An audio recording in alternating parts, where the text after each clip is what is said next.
Back in the Beacon groove here at turn this on.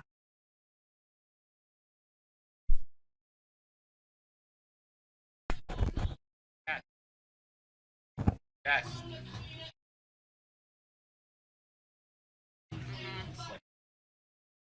Test. Yeah, they were supposed to go far there.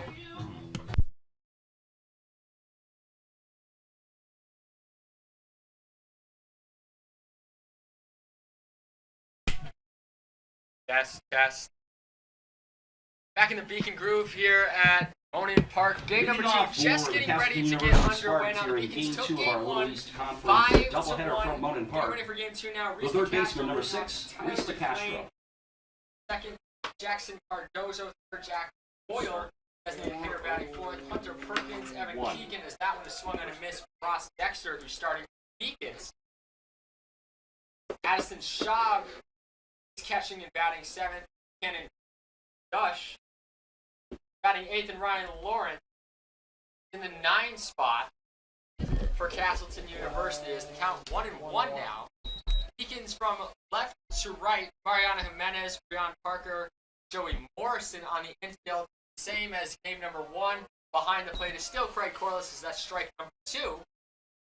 From Ross Dexter, who is making the start in game number 2. Dexter 1-1 on here. A 4.11 ERA. He's 4 appearances, 3 starts, as he gets the Castro looking for out number 1. 15 1/3 inning, 8 runs, the second baseman, number 15, Tyler 17 McLean. strikeouts on the season. At 18 after that one, as Tyler McLean comes to the plate. Pitch is fouled off.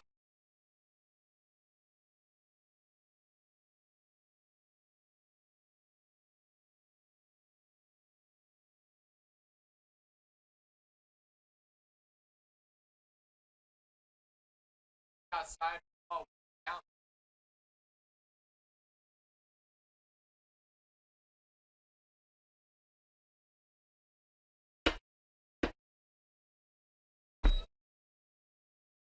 Oh, 2.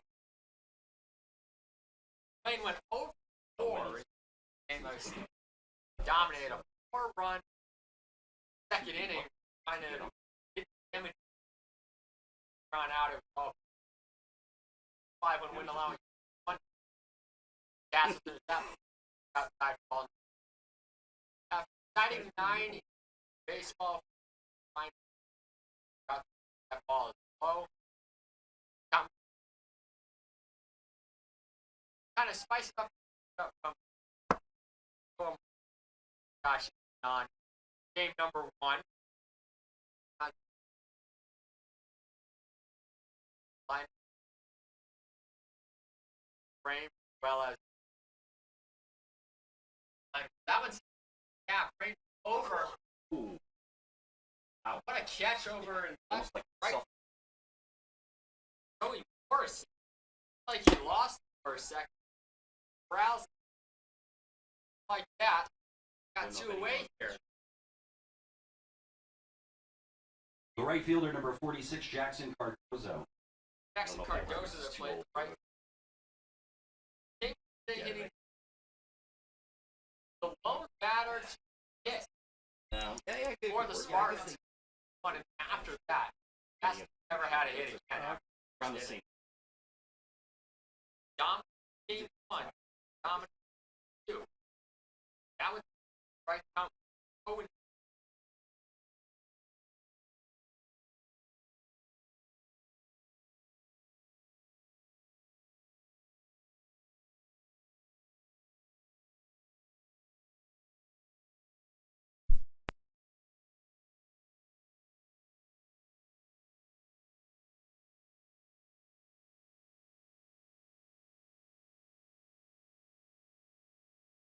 Outside, count moves to 3-2.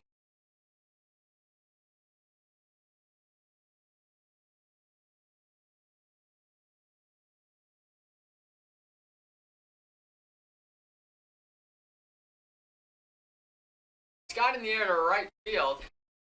Over there is Morrison. He makes the grab, and That retires the side. No runs, For no Castleton hits, no in the errors, top of no the one first left inning, no on runs, no base. hits, no. We'll be back in a errors, minute and to no get into runners the starting left on lineup base. for the Beacons. Scheduled to bat for Here on the the Beacons Beacon in the bottom of the broadcast first inning network. will be Breon Parker, Brought to you Joey by Morrison, Movies. and Drew Metz.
Welcome back inside Monin Park here and take a look at the defensive alignment. Castleton University. Burton's left, center, right field. So from left.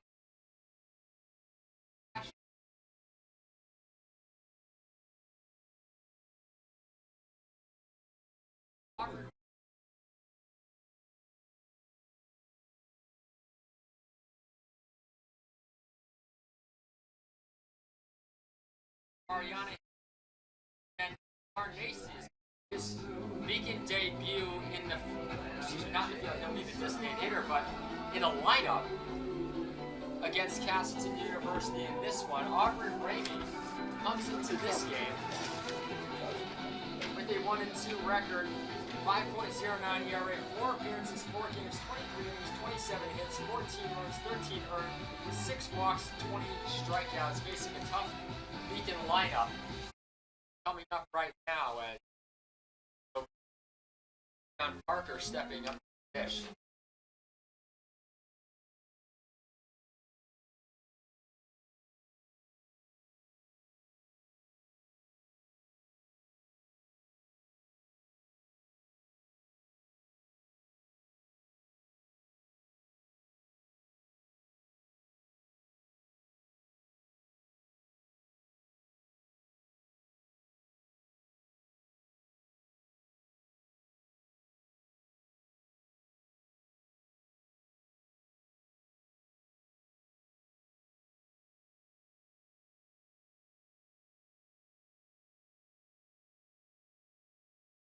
First for a strike.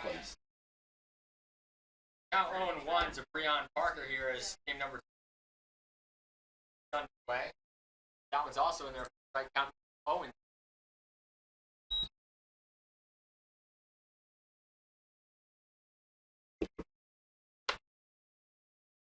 Parker in number 1, 0-4, reached on an error. One of the starting lineup. Facing some capacity, that falls. Makes it a 1-2 count now.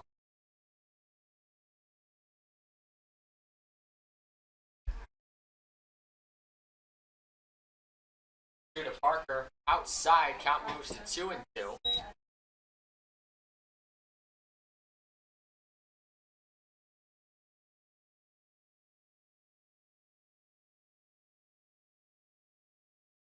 Two count from Ramey coming in. Parker skies that one in the air to left field. That ball is deep. It's going to go off of the monster and get stuck on the top. Parker in the second, standing up for a double to lead off the inning for the Beacons. So runner on second right off the bat of Breon Parker. The Beacons are in business here to start things off.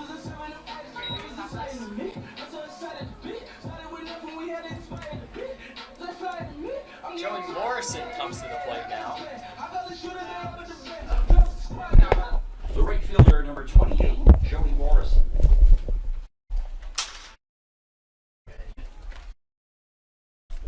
Can't sit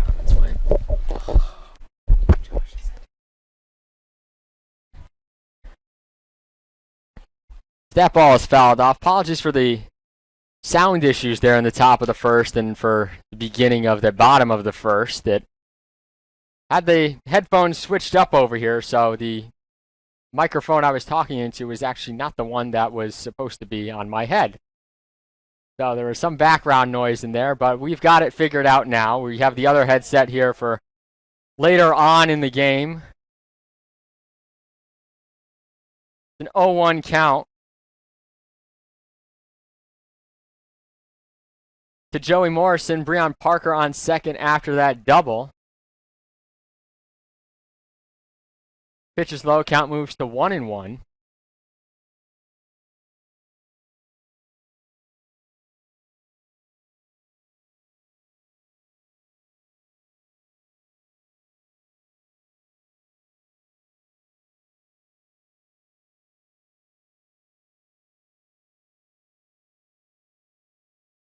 Morrison swings and misses. That's strike number 2. Counts now 1-2. Morrison in the first game reached safely twice with 2 singles. Got to third on a stolen base.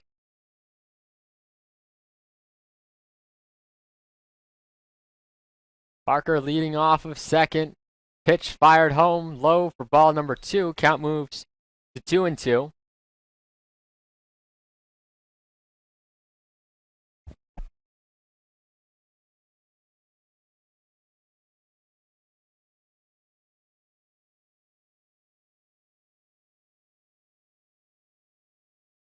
It looks like Morrison did not offer, so the count moves to 3-2. So, again, because of that little technical issue, let me run through the lineup again for UMass Boston. It's going to be Parker Morrison, as you've seen already, Drew Metzdorf, Aiden Blake, Nick Palma, Gianni Zerilli Jr., Craig Corliss, Mariana Jimenez, all pretty much the same from game number 1. Nick Farnese is going to make his first start, the freshman, in the DH spot in the 9 hole, as Parker dives back in safely. For Castleton, Reese DeCastro, Tyler McLean, Jackson Cardozo, Jack Boyle, Hunter Perkins, Evan Keegan, Addison Shaw, Kenan Dush, Ryan Lawrence, and then on the mound for them, Aubrey Ramey, Ross Dexter Jr. on the mound for the Beacons, who pitched a scoreless top of the first, 3 straight outs. The Castleton Spartans still have not recorded a hit since the first inning of game number 1, which is off the bat of Jackson Cardozo. Since then, it's been either getting on via the walk or the errors. So just 1 Castleton hit through 10 innings down here as Drew Metzdorf comes to the plate with first and second, nobody out. Already the Beacons looking to threaten against Ramey. Pitch is swung on and missed by Metzdorf. Count moves to 0-1. Try and give you an update as well to our Beacons softball team, who just got underway a little while ago, over about an hour ago now actually, over at the softball field near the Clark Athletic Center. They currently lead 2-1 in the top of the 5th inning as that one's fouled back. They are threatening with, they are not threatening. It's the Emmanuel College who is threatening with 2 on and 2 out against Bree Malkianda, who's pitched 4 2/3 innings, allowed no earned runs. So the run for Emmanuel in the 3rd inning coming off of an error, 2 strikeouts and 3 walks so far on the day for Malkianda. The Beacons looking to move to 10-2 on the year. Softball had a great trip down in Florida, as mentioned in game 1, as Metzdorf gets that one. Diving there at shortstop is Ryan Lawrence. He can't corral it. It's going to be an infield single. Base is now loaded with Beacons.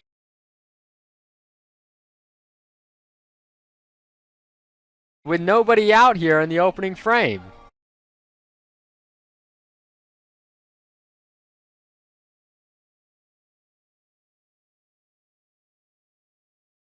Bring Aiden Blake to the plate.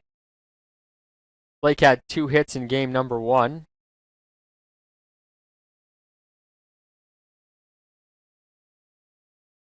As Ramey takes, Blake takes that pitch from Ramey high for ball number 1.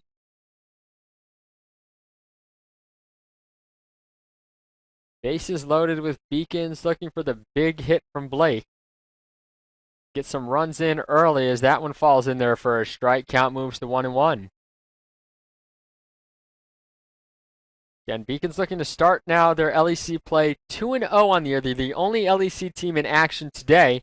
Some teams trying to get in games tomorrow. It remains to be seen if they'll actually be able to, though, with the storm coming in for Saturday. But nonetheless, we'll see how that plays out. But the Beacons would be atop the Little East Conference standings for the time being at 2-0.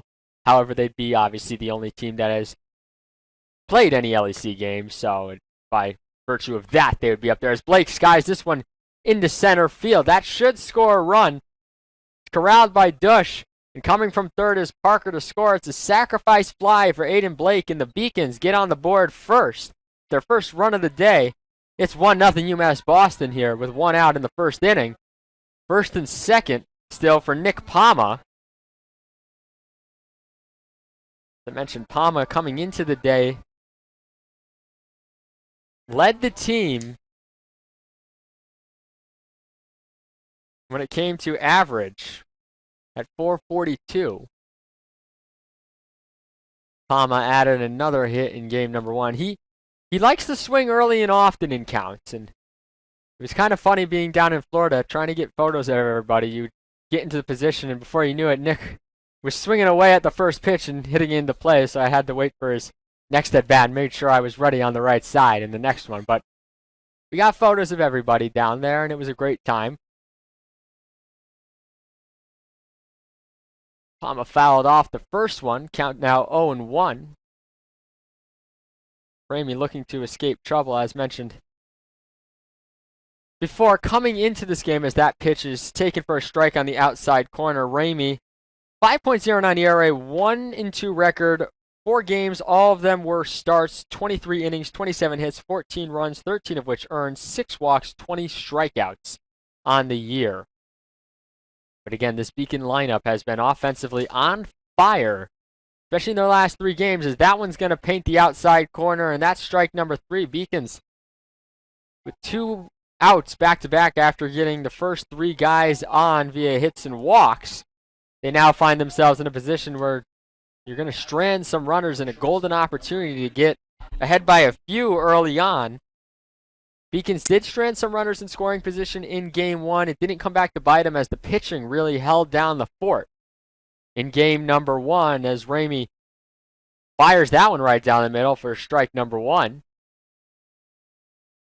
Mentioned before, only 1 Castleton hit through 10 innings. Couple of errors for them as well.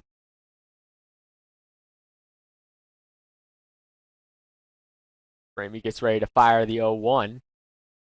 That one's fouled off into the screen. Gianni Zerilli Jr.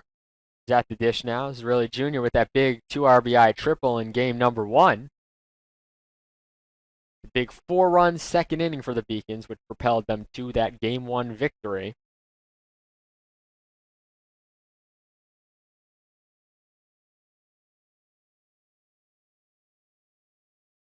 The 0-2 swung on and missed, and the side is retired. So the Beacons load the bases with nobody out in the first inning. They're only able to push 1 run across on the sacrifice fly from Aiden Blake. 1 run on 2 hits. 2 runners left on base. We'll keep it here and go over Ross Dexter Jr. again, as, again, like I mentioned in the top half of the inning, some technical issues. So want to make sure we get you all you need to know about these teams for game number 2. Dexter coming into this game with a 4.11 ERA, 1-1 on the year, 4 appearances, 3 starts, a 15 1/3 innings pitched, 19 hits, 8 runs, 7 of which have been earned, 7 walks, and 17 strikeouts before he had his first inning strikeout against Reese DeCastro. So 18 on the year. He retired the side in order. He's allowed 7 extra base hits, opponents hitting .302 against him this year. And as mentioned before, the defensive alignment pretty much the same from left to right. You've got out in the outfield from left to right, Jimenez, Parker, and Morrison. Then on the infield, the same as usual, Metzdorf, Zerilli Jr., Blake. And at first, Palma behind the plate doing the catching is Craig Corliss once again. Nick Barnacy making his first start in the Beacon lineup as the DH. And then Dexter, obviously, on the mound for UMass Boston, who looks to extend their winning streak to 5 straight games, get to 10-4 on the year. They had 4 losses down in Florida, but have come back from that break. They played some tough teams, give them credit. They hung in there in those games, and now they're back home and back to some winning ways, which they have not lost yet at Monin Park this year. Won their first 2 against Framingham State and MIT. Before going down to Florida, as their game against New England College got postponed due to cold weather. That game looks to be played later on in April as Jack Boyle steps in, the designated hitter. Boyle did not play in Game 1, gets the start in Game 2. In the DH spot, Evan Keegan was the DH in Game 1. He moves over to first in this one, as that's a strike. The count now 0-1. 1-0 Beacons here in the top of the second. Got that run across on a sacrifice fly from Aiden Blake, the cleanup hitter, as that pitch is outside from Dexter. Count moves to 1-1. Beacon pitching came in today with a 6.03 ERA, but have not allowed any earned runs yet, as that one's fouled back into the screen. The one run that was pushed across by Castleton was on an error by Zerilli Jr. at short in the 6th inning of the last game, but Zerilli Jr. made up for it in the bottom half of the inning, getting an RBI single, giving the Beacons that 4-run lead back, as that pitch doesn't quite hit the outside corner. Dan Fitzpatrick moves behind the plate for game number 2. Mark Delaney, who had a great game behind the plate doing the balls and strikes in Game 1, moves over to first base. That one's cut on and missed, and yet another strikeout for Beacon pitching, who continue to just mow down the Spartan hitters. Dylan Ryan, 5th all-time now after his 12 strikeout performance in game number 1 in the Beacon record books for pitchers with the most strikeouts in a game. And then Ethan Herrera came in and got 2 more strikeouts to make that 14 coming into the game for the Beacons, 16 on the afternoon so far, as that one's fouled off by Hunter Perkins. Perkins coming into this game after going 0 for 4 in the last one with 2 strikeouts and 2 flyouts, both to left field. One to Luke Levitt and Joey Morrison before the switch was made, as Perkins lines that one to right field. Going back is Morrison. He won't get it. It's into the cozy corner in right field. Perkins into second with a stand-up double as they try and fire up their squad. A 1-out double puts a runner in scoring position for Castleton University and sends Evan Keegan to the plate. Keegan, who was the DH in game number 1, 0 for 4, reached on the Zerilli throwing error, which allowed a run to score in the 6th inning. 7 RBIs on the year, the average adjusting a little from that 273 mark that it was coming into the day.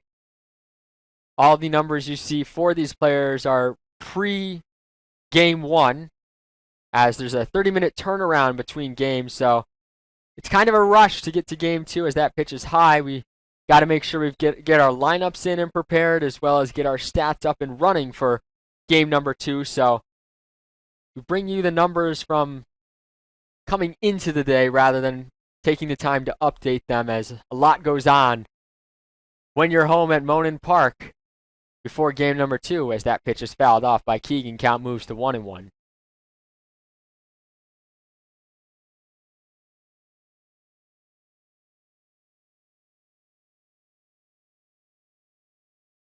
Beacons coming off of that game 1 victory. That one's lined to third. Metzdorf catches it, and they say that it was a line drive right into his glove, so that'll be the 2nd out of the inning. Nobody advancing on the play. Perkins not advancing on the play at second, as initially I think even Metzdorf might have thought that it skimmed off the ground, so he was getting ready to fire over to first, but nonetheless he made the play, and that brings Addison Schaub to the plate, the catcher for the 2nd straight game. He reached on a walk in game number 1 and was 0 for 3 besides that. He was retired on the 6-4 fielder's choice by Brandon Ramirez, who sits this game out after his performance in game 1 at first base, in which he went 0 for 3. Beacons pretty much facing the minimum in game number 1 because they were able to get out of some jams and double play balls, help aid in that effort. 1-0.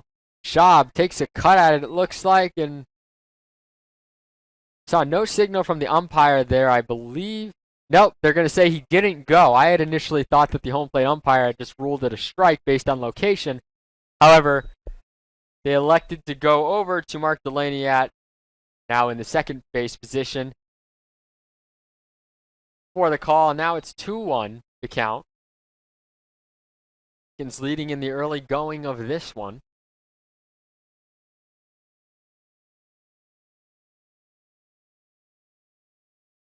Take a quick softball update after this. Dexter fires in low for ball 3. They have taken a 3-1 lead after a Lauren Bethea ground out in the bottom of the 5th inning. So Beacons 6 outs away from moving to 10-2 on the year. And then have game 2 to follow over there at Clark Athletic Center just outside as Schaub grounds that one to Zerilli Jr. at short. He fires over to Palma at first, and side is retired, 6-3. No runs, 1 hit, the second of the day for Castleton between both games. 1 left on base, no errors. After 1.5 innings of play, your UMass Boston Beacons lead 1-0. We'll take a quick commercial break and come back right after this on the Beacon Broadcast Network, brought to you by LittleEast.tv. I'm the first undergraduate alumnus to lead this university. I'm very proud of that. I was literally able to transform my life because of the University of Massachusetts, and I want that for every single student that walks through the door.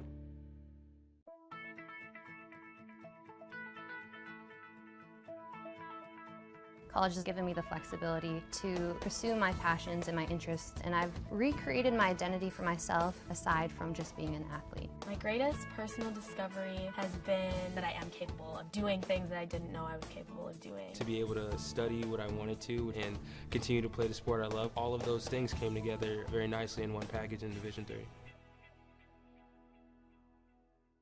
I did receive a non-athletic scholarship upon entering school.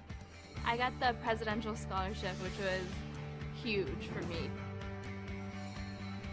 I think there's more opportunities for academic scholarships in Division III. I did receive academic scholarships. Just being involved on campus, being a leader, all those things combined kind of get me recognized. It's a great experience for me.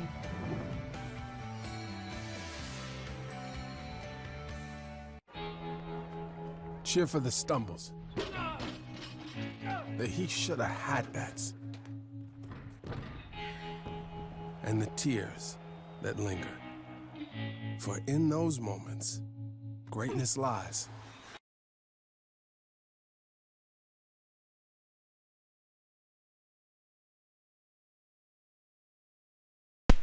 Welcome back to Monin Park, home of your UMass Boston Beacons here on the Beacon Broadcast Network, brought to you by LittleEast.tv. As UMass Boston back-to-back, Craig Corliss leading off things here as he came into the game with into the day with a 2.05 average with 1 home run, 8 RBIs. As Corliss swings and misses at pitch number 1 from Aubrey Ramey.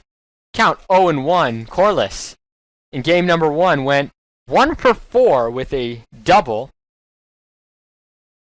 In the 6th, again, he had a big day yesterday at Suffolk. That's strike number 2.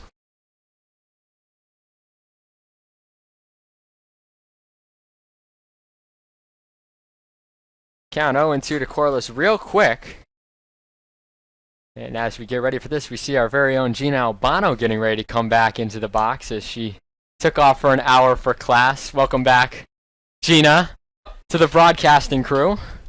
We have all 3 Albano sisters up here right now helping out our broadcast. We might get 1 or 2 on at some point. We're going to have Sarah St. Cern come on during the 3rd inning as that one skied into left field and Corliss is retired for out number 1.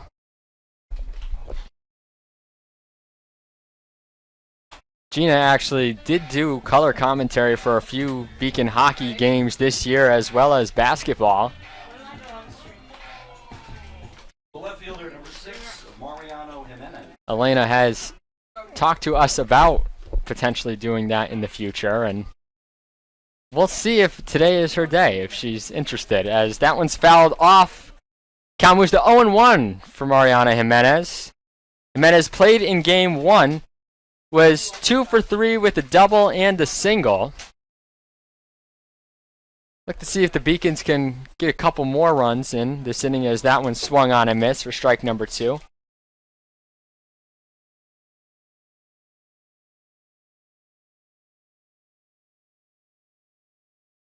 0-2 count to Jimenez. Beacons leading 1-0. No one on here in the bottom of the second. Jimenez chops that one to short. Gathering it is Ryan Lawrence. Fires over to first, and Jimenez is retired for the second out of the inning as Nick Farnese, is making his first start in the UMass Boston Beacons lineup.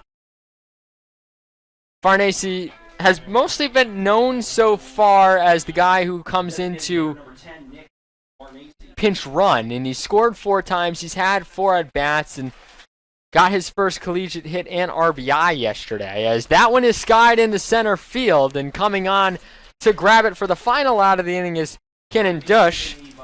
No runs, no hits, no one left on base for the Beacons.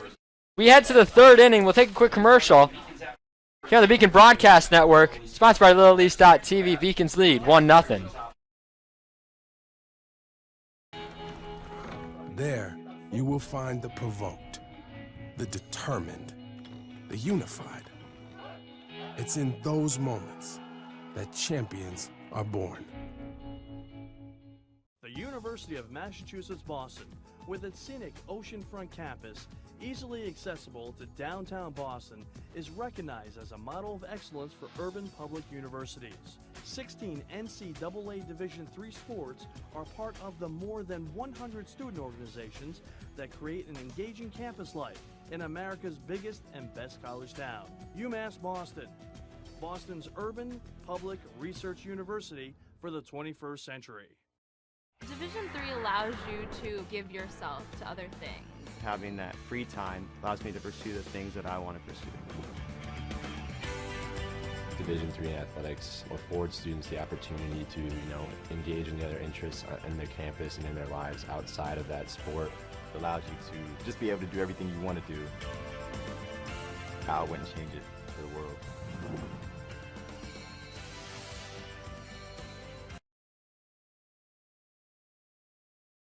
As we're back here on the Beacon Broadcast Network, sponsored by LittleEast.tv, Kenan Dush getting ready to step in for Castleton, and getting ready to step in to the play-by-play broadcast with me is Sarah St. Cyrin, former UMass Boston women's basketball player and also a current intern with Dave Wahlberg and myself in the sports info department, as Dush lines that first pitch into the corner of left field, and that's going to be a double to start off the inning for Castleton University, who gets the leadoff hitter on and sends Ryan Lawrence to the plate. Sarah, it's great to have you on this inning. It's great to be on the broadcast this inning. Spend a lot of time doing a lot of other things, but pretty nice to be on the broadcast with you, Mike. So tell me a little bit, for the viewers at home, obviously our job in sports info encompasses a lot of stuff, including this game day setup that we have, but what have you been up to working with us as Ryan Lawrence steps in and takes the first pitch from Ross Dexter high for ball 1, and he offered at it, so it'd actually be strike 1, so 0-1 the count. Yeah, sure. So as of this year, I've been a intern with Sports Information. I've worked in Sports Information as a game day staff operator for a few years now, 6 years now. But I've done everything from camera operation to pictures and inputting information onto the Beacon Athletic website, player bios, season recaps, notables for athletes, and game day setup and breakdown. So been a lot of places in sports information helping out at Beaconville. Count moves to 2-1 after that foul off and that pitch high. Yeah, you've gotten to do a lot, and now you can add this to your resume. And I know obviously on the side not on the side, your primary job, you work over at MGH, right? Most certainly. I work at Massachusetts General Hospital in the physical therapy department. So I'm there most days of the week and here for all home game days. So Breon Parker makes that catch in center field. Ryan Lawrence is retired. Reese DeCastro now coming to play with that runner in scoring position, the tying run here in the top of the third. But continue to talk with Sarah here. Sarah, how many years did you play at UMass Boston? I'm obviously new here. I've only been here since August. So how many years were you on the team? I was on the team for 5 years. Did a COVID year, COVID 5th year, super senior year, to get my full eligibility. So altogether 5 years. And you obviously enjoyed it as Dexter fires in there for strike number 1 as DeCastro swings. You obviously enjoyed your time. You got to work with Christine Baugh. Did you guys capture Little East Conference title during your time? I can't remember. Most certainly. We were the first team to win the LEC championship for women's basketball here at UMass Boston. So, little history. What was it like? I know you were talking off air too. You were a captain for the team last year. What's it like being a captain for a program? You know, you see baseball teams have a few different captains. Every sport typically has a captain on their team. What was that experience like for you last year? Yeah, it was definitely being a leader, taking a lot of underclassmen under your wing and showing them around and kind of showing them the ropes, and also helping out Heather Jacobs, new head coach, about things around campus, things at Clark, and obviously on the road as well too, since as a women's basketball player for 5 years, there were a lot of things that were familiar at a lot of the other sites. So helping out the student athletes on campus and the coach as well too. There was a lot of leading and helping and kind of being there whenever they needed it. So yeah, it sounds like you had a great 5-year experience here. As this one is chopped off by DeCastro, firing over to first is Palma, going to be retired for the second out of the inning as Dush moves on over to third. So 2 away here, runner still in scoring position for Tyler McLean with 2 outs. Beacon still up 1-0. And Sarah, what would you say was like your favorite moment as a UMass Boston basketball player, both in uniform and then now just your experience in general at UMass Boston? Yeah, certainly. Definitely one of my top memories is I've got a favorite game memory and then I've got favorite overall memories. But being on the women's basketball team, we've had a lot of highs in our season and a lot of lows. So going from my freshman year, first year, having that LEC championship under our belt, the expectation was pretty high moving forward in the years to come. But I remember my junior year playing against Rick, the #1 seed in the LEC, and they were undefeated so far in season. And I'm coming off of an injury, and so I didn't get that much burn sophomore year, and at the end of freshman year, I broke my nose, and then the next year I was in a boot for about 4 months.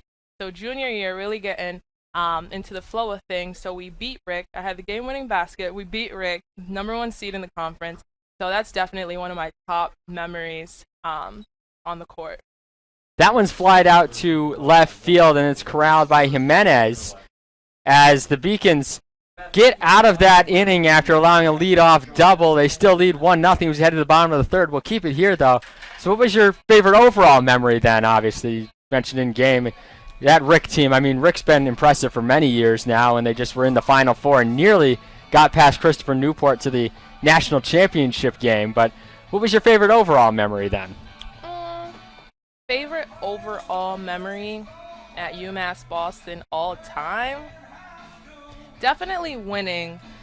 This might kind of fall into the basketball favorite memory too, but I'd have to say my favorite overall memory at UMass Boston is winning the LEC championship for women's basketball in 2018. So that's definitely favorite overall memory for me for sure.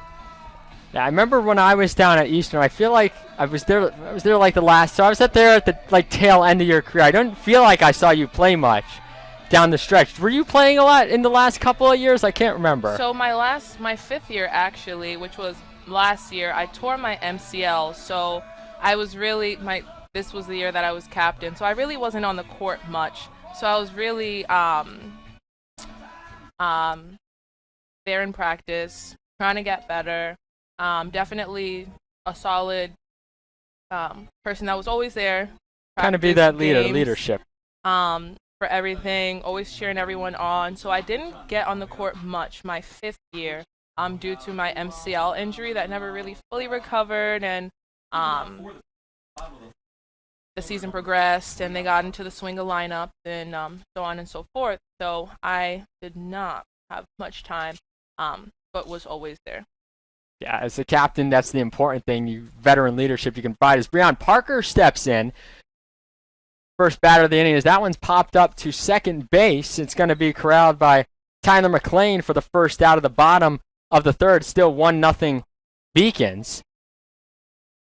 But like you said, I mean, it's important that you're there. You kind of lead and you can help be a veteran on a team of a lot of younger players. You guys, certainly. I mean, you got to see a lot of the games this year working both with us and just being there for game day management. What did you really see about the team that stood out to you, especially as the year progressed? They had their highs and lows as well, as you talked about with your teams, but they have pieces there. It definitely looks like they have a lot of potential. What did you see from them this year? As that one's bunted down the line, foul by Joey Morrison.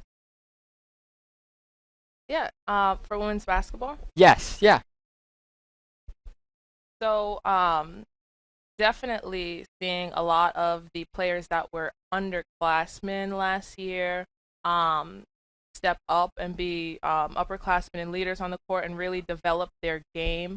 And also watching newer players kind of get into the swing of Beacon basketball and being a player with Heather Jacob.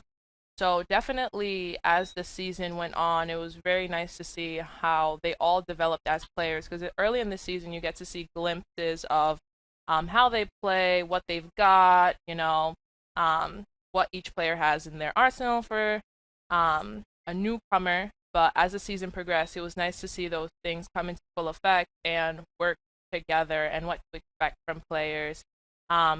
Personally, just an example off the top of my head, just watching players that didn't get much burn early in this season, for example, like Tatiana Fevry, and then seeing her develop and grow into the season and just be a utility player all across the columns, from like putbacks to like rebounds and just hustling. So just seeing those type of players develop is definitely one thing that I really enjoyed to see over the season and enjoyed to take note of. So we'll see how they do next year and the years to come. Pitch is fouled off by Morrison. It's a 3-2 count with one out here. What was it like playing alongside Meg Dixon? You played alongside her for pretty much your entire career. You know, she set the all-time record for points against Castleton, as that one is swung on and missed by Morrison for the second out of the inning, and Drew Metzdorf will come to play. What was it like to play with her for your entire career, essentially? Wow, Meg Dixon, what a player. So Meg Dixon and I actually started at the same time, and similar to me, had a lot of injuries along the course of our career, and she actually took a few years off, and unlike me, I kind of just played through them and used up my eligibility, and at the end there, after she took a few years off, she still had full eligibility because she did stop playing entirely. So watching her come back into the game was spectacular, honestly, because she has so much to offer to the game. So watching her actually get to play like the way she wanted to, and just shooting the lights out from anywhere and everywhere. So just watching her pick up exactly where she left off freshman year with the potential that she came in with, and that was unfortunately paused due to her injury, was awesome and was a crucial part for the Beacons season and for her personal career as well too. So yeah, Megan Dixon, that incoming class, we had 14 freshmen my freshman year, so she was one of 14 in that massive pool. So to see us come back a little by little was awesome. We played together last year, and to see her play this year as a spectator has been great. She did a lot of great things and had awesome accolades. So yeah, that's my take on that. Yeah, I mean, 1,000-point scorer, the 11th in program history, alongside you got to play with another 1,000-point scorer, Joey and Grassi. Joey Grassi too, who only played 3 years. Yeah. So I mean, you got to play with some incredible talent and had some incredibly certainly. talented teams over the years of your career. As we have a 1-2 count here with 2 outs to Drew Metzdorf, and Ramey fires in, and that one's outside. Count moves to 2-2. How much do you know from a baseball perspective? How much do you know about the game of baseball? You know, you're very smart when it comes to basketball. How much do you know about baseball? Well, I know the basics. So, I've watched a lot of baseball. I've watched. One's lined over. Teresa Castro at third, and that'll end the inning. No runs, no hits, no one left on base for the Beacons. We'll head to the fourth. It's still 1-0. And Sarah, close it out for us, actually, with the question I just asked you. Yeah, for sure. I've watched a lot of Beacons baseball. I've seen them win the LEC championship, super regionals, NCAA. So I've seen a lot of Beacon baseball. So I know the basics. I know what's going on majority of the time. Yeah. It's always good to be well versed in the different things, as long as you know the basics. I mean, Sarah, for those who don't know, is the one who does the camera that you're seeing on the screen right now. She's obviously not doing it right now while speaking to me, but she will be doing it again shortly. But it was great to have you on, get an inning to just kind of chat about what your experience was like, not only working with UMass Boston Athletics with basketball, but also with us in sports information. She's done a lot of great work for us as one of our many interns that we have come in to help us, and it was great to have a chat with you for an inning. Thanks for having me on the broadcast, Mike. No problem. Hopefully I'll be back soon. Hey, maybe. We'll see what we can do. Yeah, we'll see what the fans say. Fan feedback always determines. Yeah, in fact, as we get ready to start the fourth inning here, if you're watching at home, tweet at us at UMass Beacons on Twitter, or post it on your Instagram story at UMass Beacons there and tag us in, and, you know, add a hashtag to it. On the mic with Mike? No, something clever. Just come up with something clever, why don't you? Mike with Mike. I think we're onto something here. I think we are. We're having fun here today with 18 innings of ball, the first LEC matchup of the season between the Beacons and the Castleton University Spartans, as it's 1-0 here in the top of the fourth inning. We'll hopefully bring on a couple more people later on in this game. Maybe in the fifth inning we'll bring on someone else. But that was Sarah St. Cyrin for the third inning and some change now as we get the fourth inning underway. Talking a little bit about her experience at UMass Boston and helping us out, and she's been a great help. I can't say enough about her and what she's done in our department to help make the lives of me and Dave Wahlberg a lot easier on a day-to-day basis with all the other stuff we have going on. It's really a team effort across the board in Beaconville when it comes to what our administration does on a day-to-day basis to make it possible for the student-athlete experience to be as great as it is. As it's a 1-2 count there, and that one's chopped over to Metzdorf at third. He fires over to Palma, and he's just going to beat it out. Cardoza is safe on that throw from Metzdorf. It'll be an infield single. And there's one on. Lead hitter is on base again for the second straight inning for Castleton University. They've had runners in scoring position now twice in this game, in the second and third inning. And now we'll look to see if they can plate that tying run here in the fourth against Ross Dexter, who spun a good 3 innings to start. In the first 12 innings of today's game, 1 run for Castleton and just 3 hits across those initial 12 innings. Jack Boyle at the dish, the designated hitter.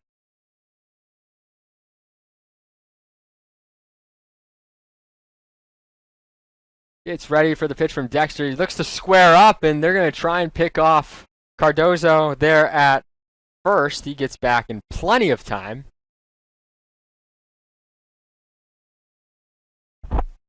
Count 1-0.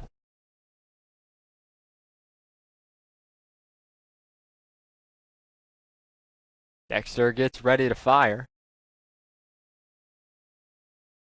That one's just outside for ball number 2. Count moves to 2-0.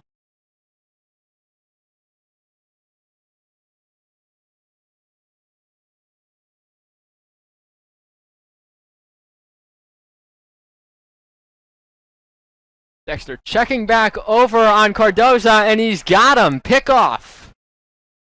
We've seen it work a few times. Well, I've seen it work a few times down in Florida, where Dexter, amongst other pitchers, was able to get the runner out at first base, and you see it again there. For the first out of the inning, a pickoff move gets the first out of the inning in Jackson Cardoza. So Jack Boyle now at the dish with a 2-1 count, and no one on base, so the lead runner taken out of the equation. That pitch is swung on and missed by Boyle. Count moves to 2-2.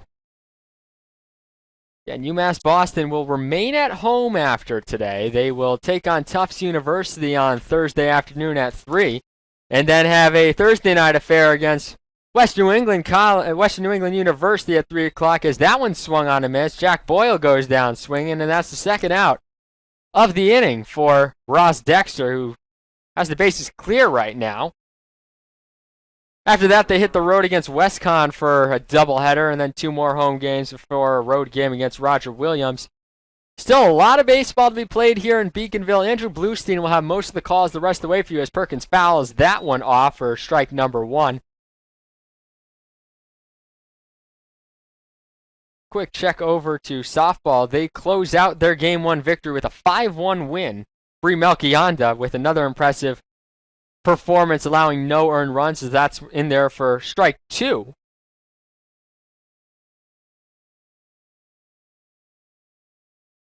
Sophie Richland, the freshman, with 3 hits in that one and an RBI. Bree Melchionda with 2 RBIs on the afternoon. Lauren Miner, the freshman phenom, with a triple. Melchionda with a 2 RBI double in that one. So the Beacons move to 10-2. Will look to get another win shortly against Emmanuel. That pitch is outside. Ball 1-2 the count.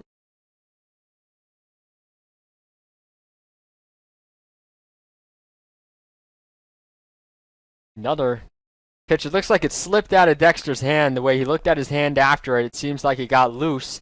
Count moves to 2-2. Yeah, and UMass Boston trying to get a doubleheader sweep. Make it 5 in a row on the year, as Perkins chops that one. It just takes a bad bounce on Palma, and Perkins is going to hustle in the second with what looks to be a double. That is going to be scored a hit, as I saw that kind of hop also down during the spring break trip on both teams. I saw it happen to Drew Metzdorf over at the hot corner a couple times. It happened to a couple other players on opposing teams as well. It's one of those plays where it's really hard to tell with the hard ground how it's going to kind of bounce, and you think you have a good beat on it, and next thing you know, it's bouncing over your head. In fact, in one point, I actually saw the ball go straight down and chop over somebody's head, and he leaped for it. I can't remember what team it was for, but especially on the Florida ground at that time of year, it's very hard. It gives like a Super Bowl bounce to it, as that's a strike. Count is 0-1. So Perkins gets on with a double, and that pickoff from Cardoso kind of comes back to haunt Castleton. Never mind, as that's going to be an RBI single to right field for Evan Keegan, and we are tied up at 1-1 here in the 4th inning, as Castleton gets on the scoreboard with back-to-back hits. So the Super Bowl bounce works in the favor of the Spartans, who used it to their advantage for their first run of the game tying run. And you know, as I mentioned before this inning, the Beacons did have their chances in the first with the bases loaded. Since that bases loaded situation, Ramey has come back to get the last 9 Beacon batters out. So he allows 3 runners to reach, gets a sac fly, and has retired everybody since, counting that sac fly, obviously, because that is still an out, That's a 1-0 count here. Pitch is upstairs, gets the top of the zone for a strike. Count moves to 1-1.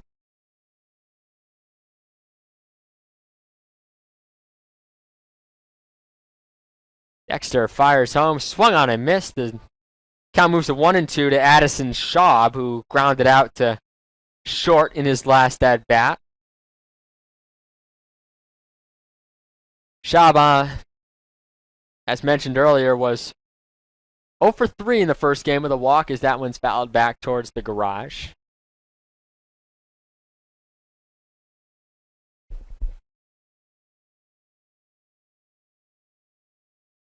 Count remains at 1-2. Dexter looking to get out of this inning, only giving up 1 run.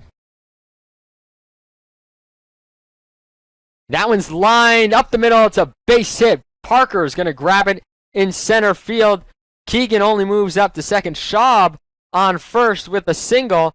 So it's first and second now. And looks like the Spartans are trying to get something going against Dexter, as Ken and Dush at the bottom of the lineup will now get a chance to knock home a run. The go-ahead would be the go-ahead run. Saw this down in Florida too as well with a couple of Dexter's starts. He got through the order pretty soundly against William Patterson to start. Ran into a few blips of trouble here and there, but was able to get out of it. And then in the second go-around of batters, that's when they started to figure out how to hit him. And it's possible that we're seeing that here with the Castleton University hitters as well, as they've made some adjustments against Dexter. And Dexter's got to find a way now to counter that once again here in the 4th inning of now a tie ball game. Castleton amassing 6 hits now. That one's in there for a strike.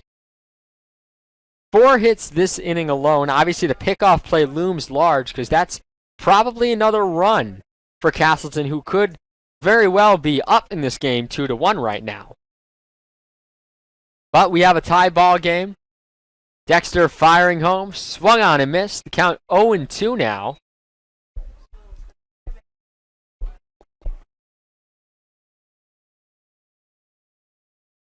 Oh, 2 count.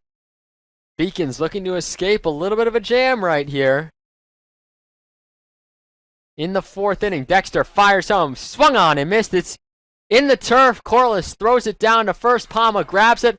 Dush tried to slide in there, but he's retired. So Castleton scrapes across a run. 1 run on 4 hits, no errors, 1 left on base.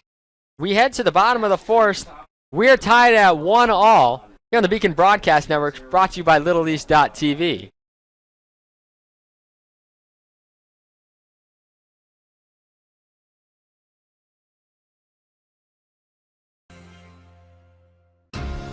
Moving from Turkey, it was a rough journey for me, because when you don't really speak the language that well, and when you don't really fit in the crowd, it's very easy to disappear.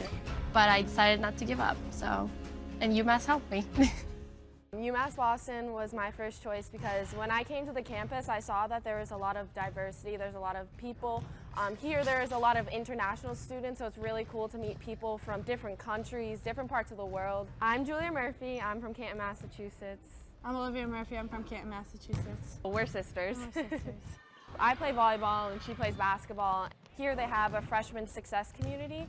So each major has their own community that you can join as a freshman, and you take classes with them, you do study groups with them. So it was really helpful getting to know people in your major right away. So in health exercise sciences, we have an internship at the end, so it's so much better to have like an advisor helping you out, like telling you which classes to choose.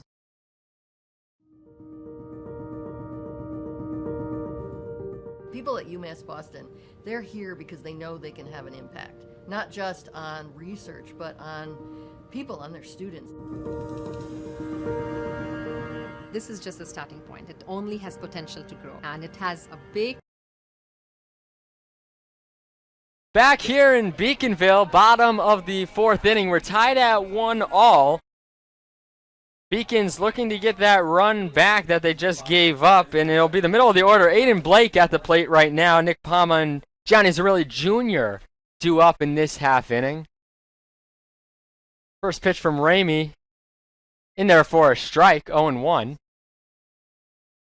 I have somebody else coming on in the 5th inning. We won't tell you who, but we do have another guest coming on in the 5th inning of this one. Blake hitting .419 coming into the day as that one is outside for ball 1. Count moves to 1-1.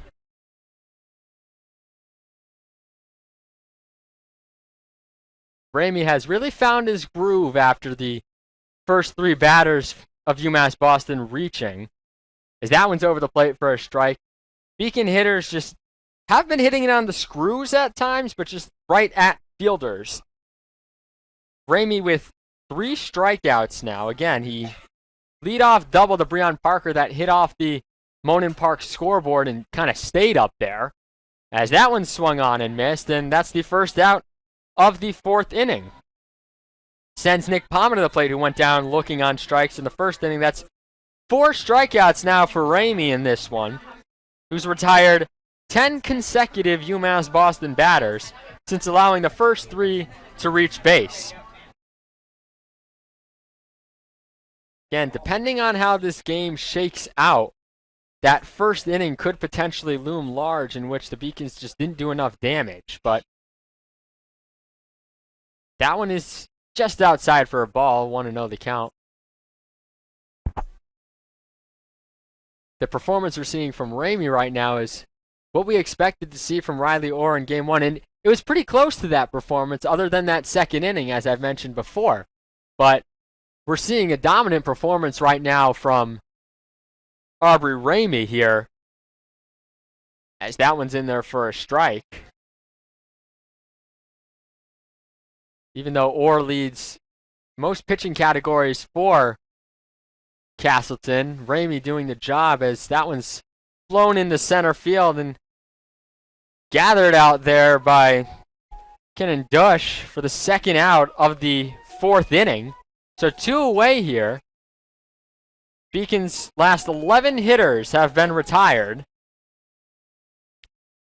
And Gianni Zerilli Jr. now is at the dish.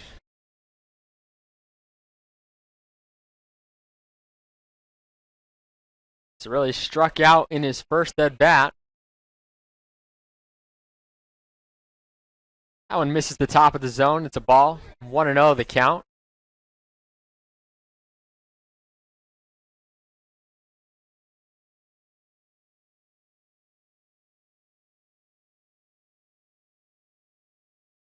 That one's fouled off just in the netting.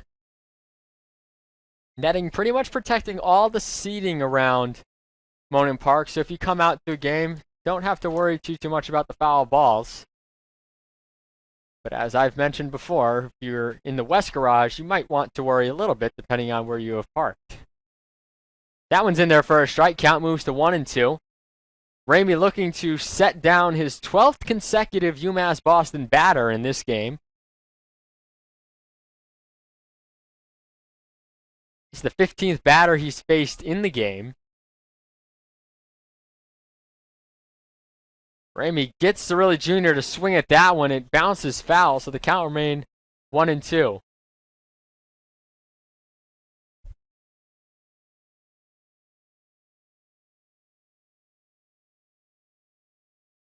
Few more fans have come into the stadium as the game goes on. We see some women volleyball players over on the first base side. We've got a women's volleyball player in the press box with us, Dylan Wurzberger, doing the music.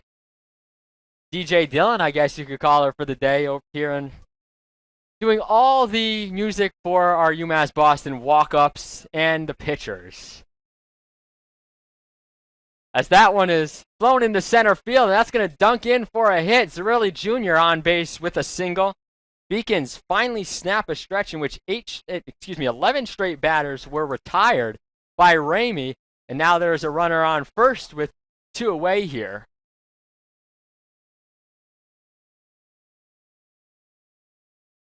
Craig Corliss comes to the dish. He flew out to left in his first at bat.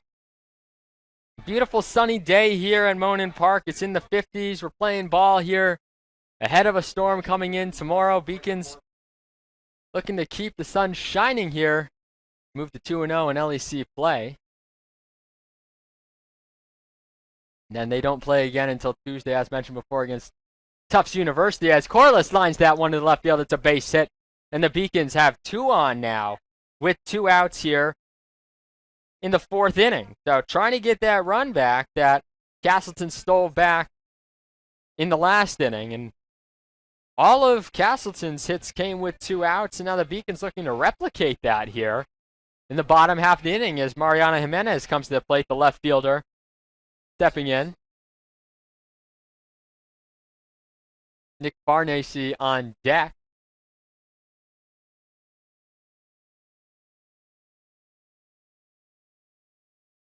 Pitch hits the corner for strike number 1.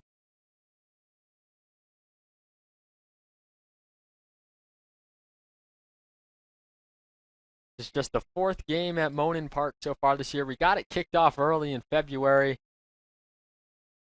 Went down to Florida for spring break and came back. Is that strike number 2 for this doubleheader today? And we got to give credit to all our workers during those first 2 games. It's a beautiful day today, not too windy, but those first 2 games of the season were absolutely brutal in terms of temperature and wind. And we had some brave souls out there manning the cameras down low for us while we sat cozy in the press boxes. Jimenez swings and misses, so Ramey escapes the jam. No runs, 2 hits, no errors, 2 left on base for the Beacons. We'll take a quick commercial. We'll bring on another guest here on the Beacon Broadcast Network, sponsored by LittleEast.tv.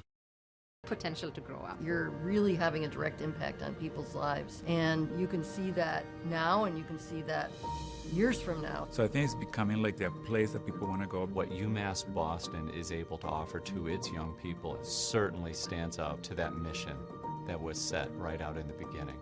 It's something UMass Boston should be and can be very proud about.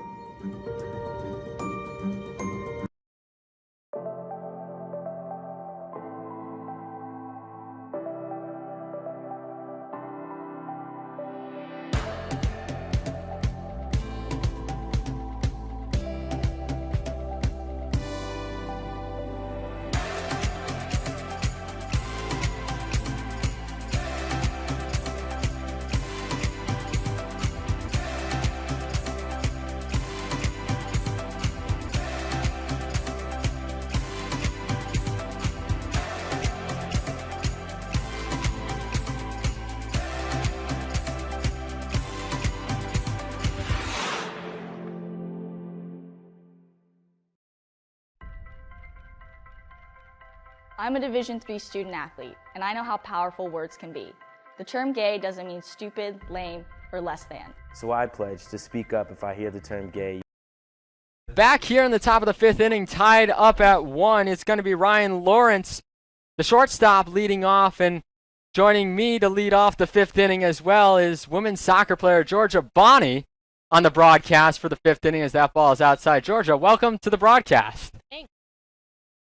This is Georgia's first time on air. She's inquired about doing it a few times as well as a few other people have, so figured why not get her on here for an inning as Lawrence fouls that one off. And Georgia, you're only a sophomore now, if I got that correct. Yep.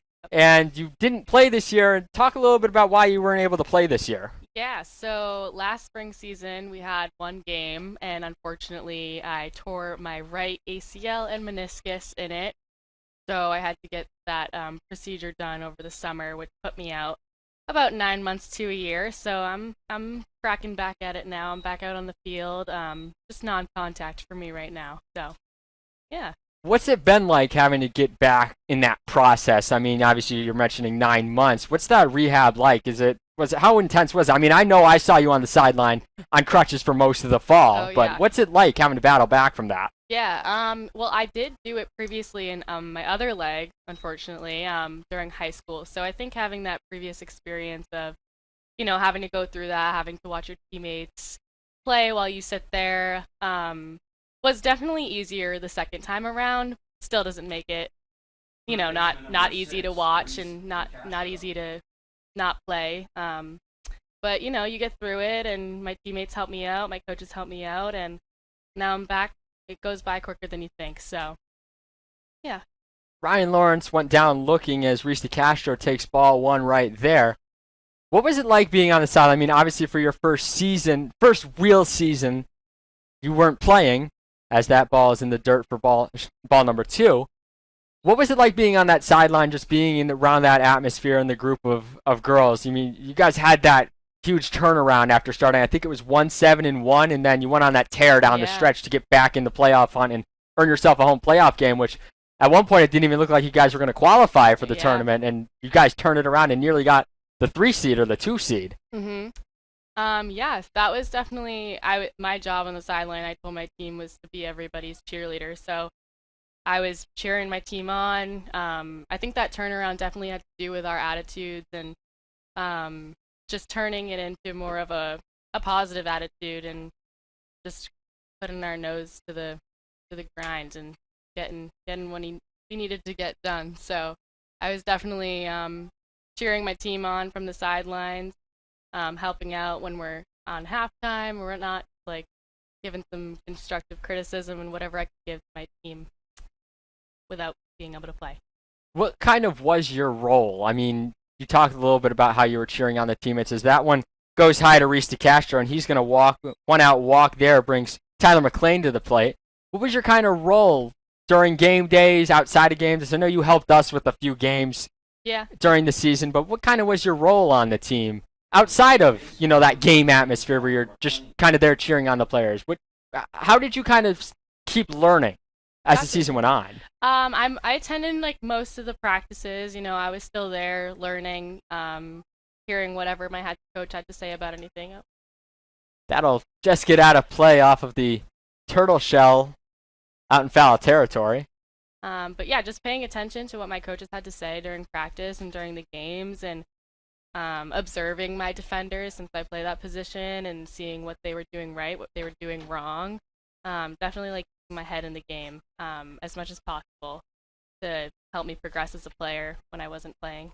And you're obviously going to have some big shoes to fill in that backfield, as looks like we got another pickoff there as Ross Dexter, for the second time in as many innings, picks off the runner at first. DeCastro, 1-3 pickoff. It's the second out of the inning with McLean at the dish and an 0-1 count. So just like that, the runner for the Spartans eliminated once again by Dexter's beautiful pickoff move as he gets ready to fire in with the 0-1, and that one's fouled off, and Palma chasing, it goes out of play.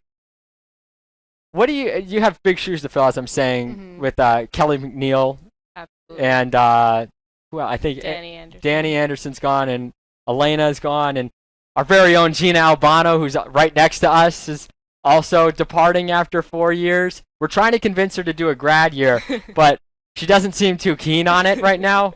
We'll see if we can keep working on that as the rest of the spring goes on. But how are you preparing yourself to kind of fill those shoes? I mean, obviously you're not going to be that same exact player as them, as that one's popped in the air in the foul territory, and Palma ranges over and makes the grab for the final out of the inning, so the side is retired, but we'll keep it here in between half innings as no runs come across. It's still 1-1 heading to bottom of the fifth, but how do you fill that role now with all those defenders leaving and, you in your first real season as a Beacon athlete? Well, I was here for my freshman season. Right. But aside from that, it's definitely, I have a different role this time around, having to fill those shoes because Kelly and Danny were obviously there my freshman year as well. Honestly, just stepping up, like having confidence is a huge thing, coming off injury. So making sure that I'm, not downing myself when, I can't do as much, just keeping my positive mindset and keep moving forward and celebrating like the little wins, the little goals that I achieve each practice. And just working as hard as I can to become that player that I was prior to my injury, and hopefully be even better than that. What made you decide on UMass Boston as the school you wanted to continue your career with? Obviously, Amy Zombeck is a legendary head coach here in women's soccer for the campus, but what really made you decide here, and what's been your favorite memory about being part of the team so far? When I was like getting recruited to play soccer or whatever, I definitely knew I wanted to play soccer in college, but COVID had a huge effect on that, obviously. So yeah, my focus set to D3, and I saw here, and I also thought about what major I wanted to be, which is nursing, and they have a great nursing program here, which has been awesome. And the team has been also amazing. So getting to some of actually my teammates my freshman year were I went to high school with them, so got to talk to them about their experience. They said it was great. So yeah, well, it was a pretty easy pick for me. I love Boston, love being here, and yeah. And where are you from originally again? I'm from the South Shore, Kingston. Okay, so you're familiar with the area then, Yeah. obviously. I don't know where anything is up here, what town is what. So anytime I hear a town, I'm like, it South could be of Boston. Massachusetts. Yeah.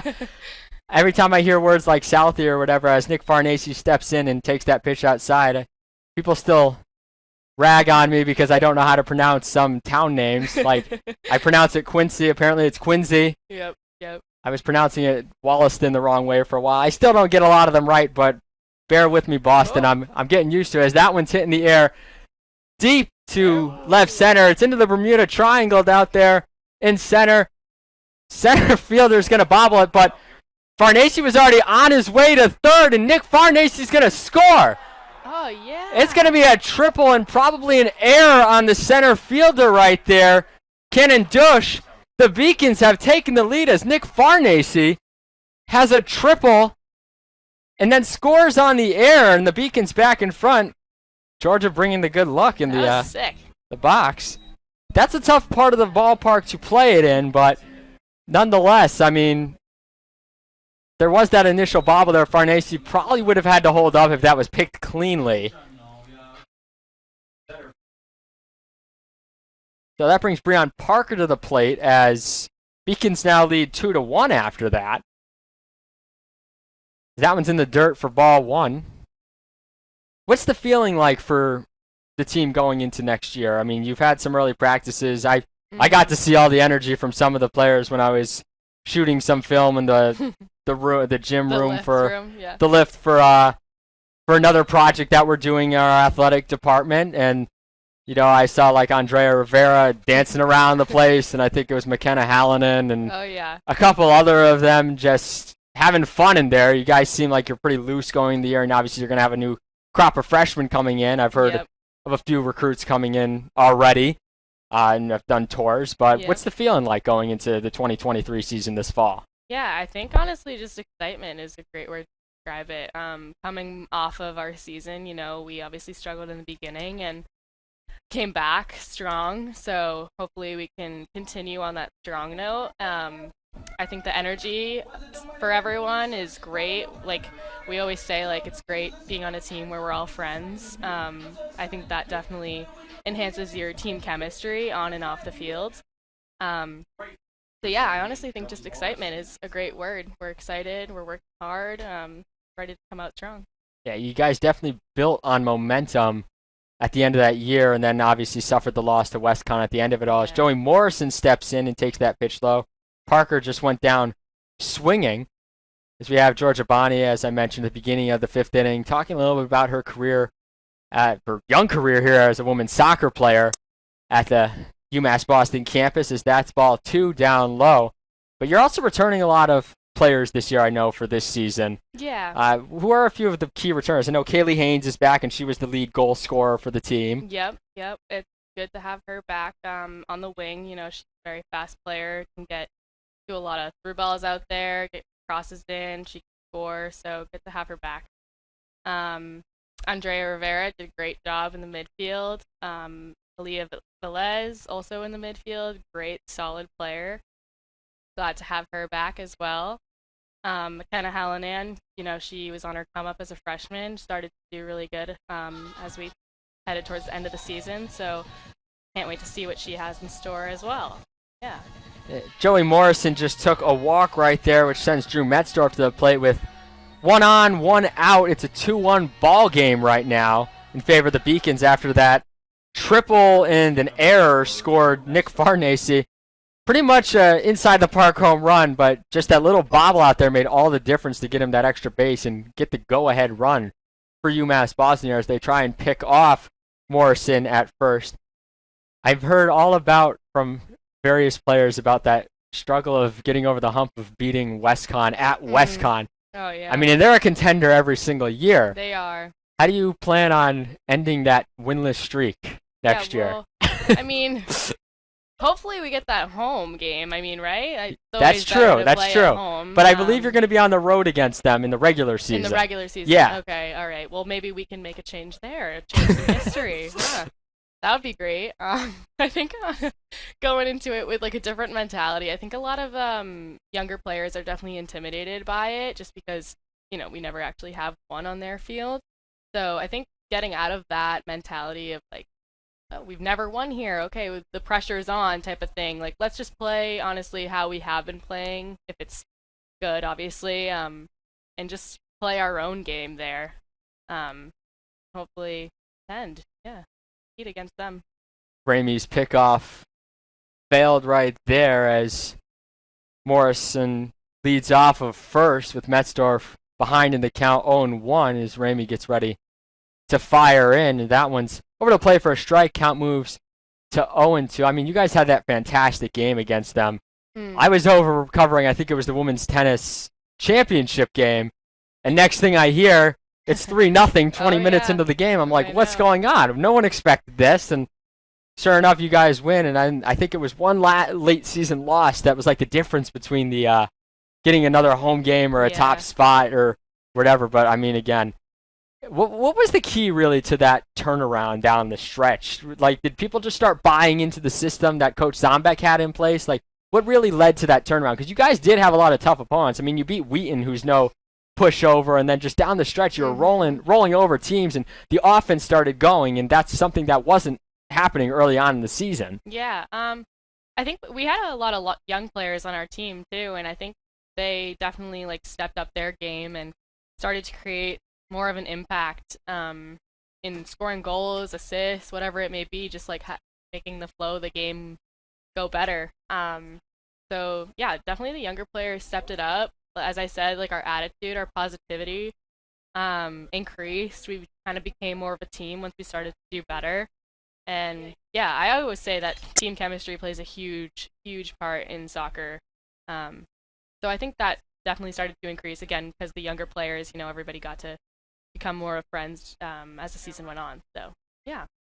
Got an 0-2 count here to Metzdorf as there was just another pickoff move by Ramey. Metzdorf swings at this one and it's fouled out of play. As we approach the fall season eventually too, what's your big goal? Obviously coming off of the injury, what's your goal for next year? More of a personal goal and then a team goal.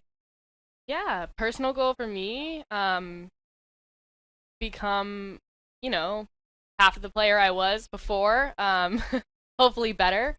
Continue to stay confident in my game and my play, no matter what happens basically. I definitely want to succeed. I want to be a great player for my team, be able to make an impact. So definitely just my goal is to work as hard as I can and, yeah, do as much as I can for my team. And as a team, what do you hope to do? Team goal, well, obviously to win the LAC championship. That's true. I mean, that would be good. That would be great. I mean, it's got to happen within my 4 years here, right? Yes. Honestly, I think we do have a good shot. Southern Maine is definitely a high contender, as they were last year, obviously winning the LAC. But, I think our team's going to come out strong next year, and I think we really do have a good shot at putting up a fight for that title. As Metzdorf is putting up a fight in this at-bat as he fouls off yet another pitch. Count remains at 1-2 as Morrison still leading off of first with one out here in the bottom of the fifth inning.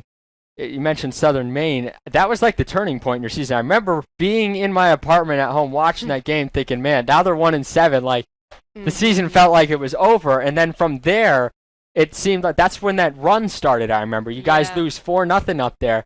What? How was that the turning point for the team? Like, what about it changed in that moment that you guys were able to just, it seemed like overnight flip a switch and kind of go on this run at the end? I actually wasn't exactly there physically for that game. I was watching it as well online, but watching it was, I think everyone was really discouraged, just like, what is going on, getting scored on goal after goal. So I think that was just a really hard loss for us. 4-0 is obviously not a great score. So coming off of that game, I think we were really like, wow, we really need to like change something. Something needs to change in order for us to start succeeding, start doing better. So I think that game was just a big wake-up call to everyone, including our coaches.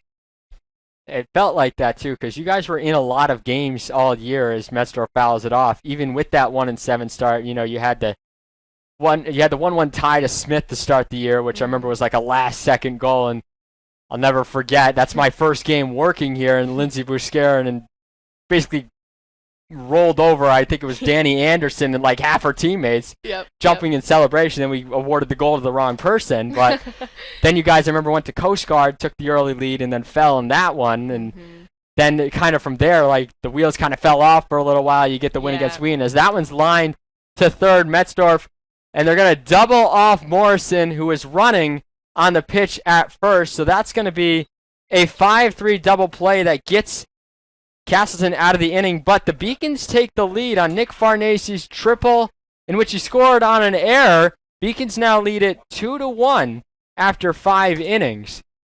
But yeah, like I mentioned, it seemed like you kind of had the pieces here and there, but then over time, it just kind of fell apart for a little while, and then you kind of pieced it together. But it's going to be super exciting to see what you guys can bring to the table this fall. Georgia, for those who don't know as well, has helped us out on the Beacon Broadcast Network with camera work. Little bit of our directing. She's been our director for today. Somebody's stepping in for her right now. Ali Albano over there right now as Georgia's on air with me. But thank you for coming on and talking a little bit about it. Georgia was super nervous coming into this that she wouldn't be able to form a sentence even. And she just killed that for an entire inning. And I'm sure you folks at home wouldn't even have known that she was nervous because she did really well. But Georgia, thank you for coming on in this one. Me. As we head to the 6th inning, this one, we'll take a brief break so I can kind of re-energize myself from speaking, and we'll head on to the 6th inning here in this game. Using a derogatory way or any other homophobic terms. If you can play in Division III. I'm a Division III student athlete, and my teammates unconditionally accepted me as part of their family. So now I pledge to do the same for others. If you can play in Division III.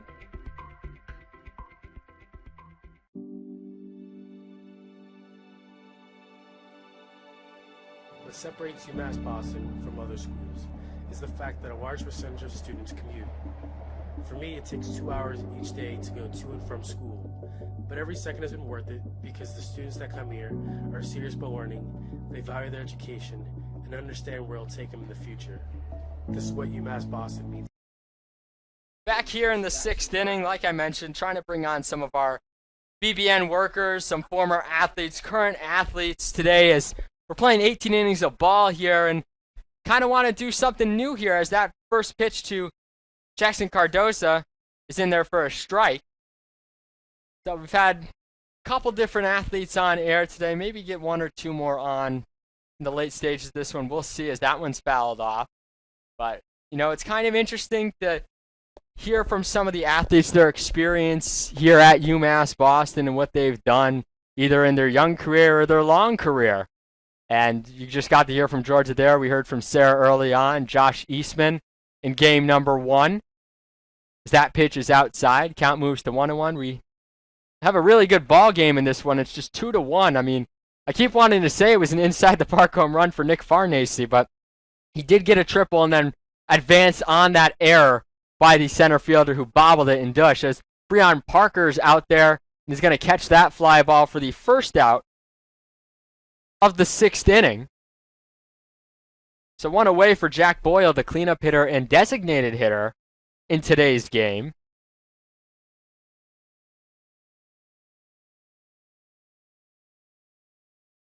Dexter finding his groove after that little rough stretch in the 4th inning. And I mean, outside of that triple by Farnace, which Farnace would have been on third no matter what, and potentially would have scored anyways as it was the leadoff batter. However, the big difference in that was that it ended up being the reason that they now take the lead.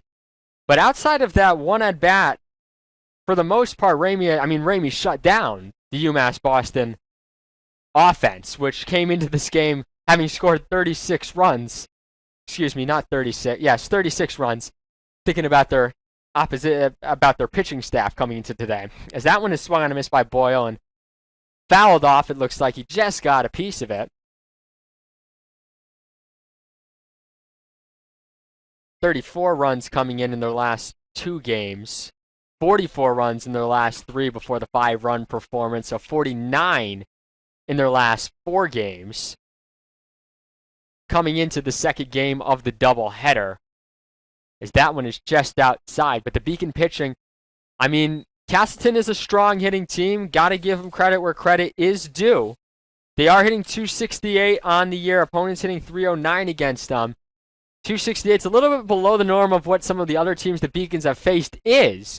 So for them to shut down the lineup regardless is sort of a big thing and a big confidence booster. I'm sure we talked with Josh Eastman in the first game about the pitchers getting used to, you know, their new roles on the team. This has to be a bit of a confidence booster for some of these guys who might be making early appearances in their career, as Boyle walks, put another runner on with 1 out in the 6th inning. It's got to be a little bit of a confidence booster for the pitching staff and the bullpen to get a game or 2 like this where you've only now allowed 2 total runs, 7 total hits across your initial 14 innings and change now, as Dexter has spun just about as excellent of a game as Dylan Ryan did as he goes to that pickoff move again. Dylan Ryan etched his name in the record books, 5th all-time now for single-game strikeouts at 12, tying a few other UMass Boston alums in that one, as we're going to get a little bit of a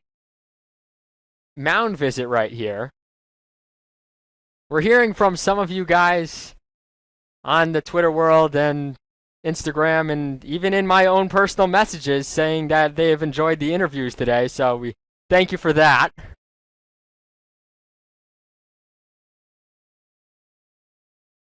I also want to wish Maria Spilios well, one of our other Beacon Broadcast Network workers who battling a little bit of a cold. She just was on spring break out in Europe for a little while, and she's one of our other great interns who's helped us out tremendously this spring as well.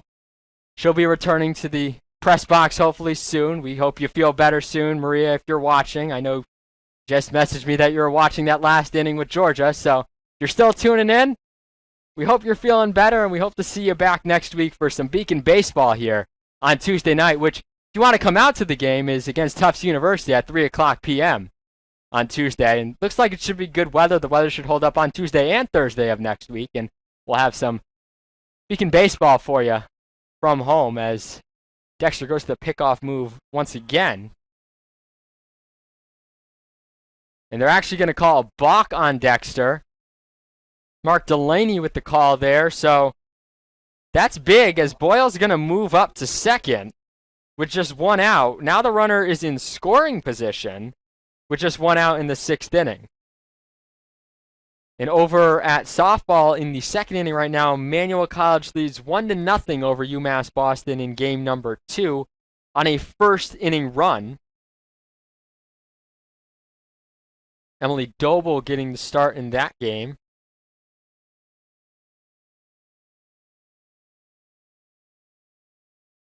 Pitch is down low for ball 1.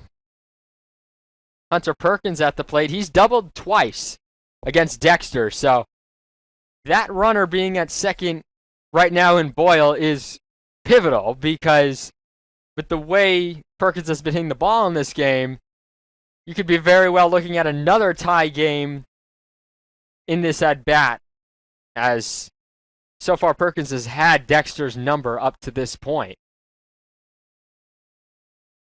Got a 1-1 count here after the foul ball by Perkins.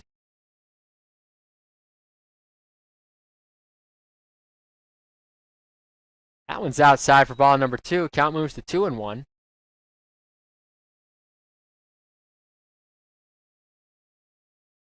Dexter working in his 6th inning today. He's pitched pretty well up to this point. You know, that 1 run in the 4th inning was also aided by the fact that, as that pitch was outside, it was aided by the fact that the Evan Keegan chopper bounced over Palma's head he was able to just get the top of the glove on it, but it took an awkward bounce on the turf and got over his head into right field to put runners on first and second. And that's when Addison Schaub did the damage. That's going to be a walk to Perkins. So back-to-back walks, it kind of eliminates the balk. And you've got first and second now with one out, and now you have the double play in order. So with Evan Keegan up, you now eliminate the batter who's 2 for 2 on the day against you. And you got Keegan up, who lined a hard liner to Drew Metzdorf and then had a single last inning. In the fourth inning, as now it looks like we're going to see a pitching change as Brendan Eigerbrodt goes out to the mound and takes the ball from Dexter.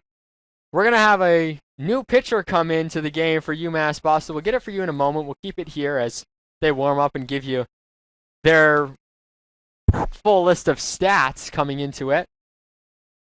Jogging in from center field as we speak. So Dexter gets back-to-back walks and he's pulled for the game. Those runners are his responsibility. So should they cross the plate, that would be 3 runs on the day for Dexter in his performance. A very good outing for him.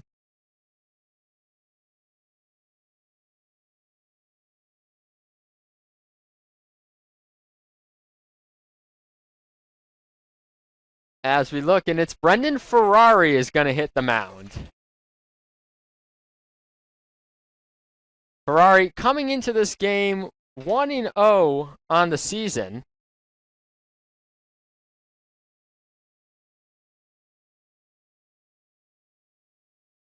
Five appearances, 8 1/3 innings, 10 hits, 6 runs all earned, 4 walks, and 9 strikeouts. He's hit 3 batters, and he's also thrown a wild pitch. 1 balk as well. Looking at his numbers across the board. But he's a reliable guy out of the bullpen for Coach Eigebrod, and he's in a big situation here. Obviously, the runs wouldn't be charged to him, but you still don't want them to cross the plate in a 2-1 ball game. And the way that the Beacons have looked today, you got to think that, the pitching staff can hopefully continue this good stretch that they've been on so far against Castleton today.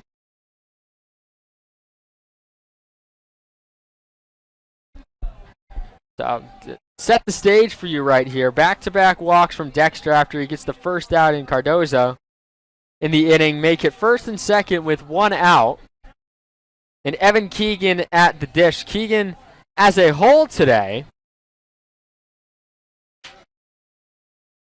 is 1 for 6 with a single. Reached on an error in game 1, and that was it, but that obviously does not count for anything in terms of the box score being a positive for the batter. It's just ruled an error, and you're technically 0 for 4 since you should have been retired on that at-bat. A lot of intricacies in baseball rules that kind of muddy it up in terms of like how things are scored and how things work. Having done scoring for 7 years now, you see a lot of different things, and you got to recreate the inning sometimes if there's a fielding error and deciding if a run is earned or not. Not doing the scoring today on the broadcast call for you. We have first pitch in there from Ferrari is a strike. We have Kyle Grease from Castleton University, the grad assistant up there, the baseball contact, helping us out today. We appreciate him coming down to do this doubleheader for us to make our lives a little bit easier in terms of where we can allocate our resources, as we have a pair of doubleheaders today. Kyle's in his first year as a grad assistant up at Castleton, and seeing his Spartans play for the first time down here at Monin Park, as they had been on the road for their spring trips to start the year. As that one's going to be chopped to short. Really turns it to Blake on to first, not in time. So it's a big fielder's choice that gets the runner to third. There's now 2 outs. And there's a runner on first. The runner's on the corners, which brings up Addison Schaub, who had the hit earlier in this one as part of that 3 consecutive hit inning for the Spartans back in the fourth, which helped them net a run. Quick check over at softball. It is now 2-0 Emmanuel College.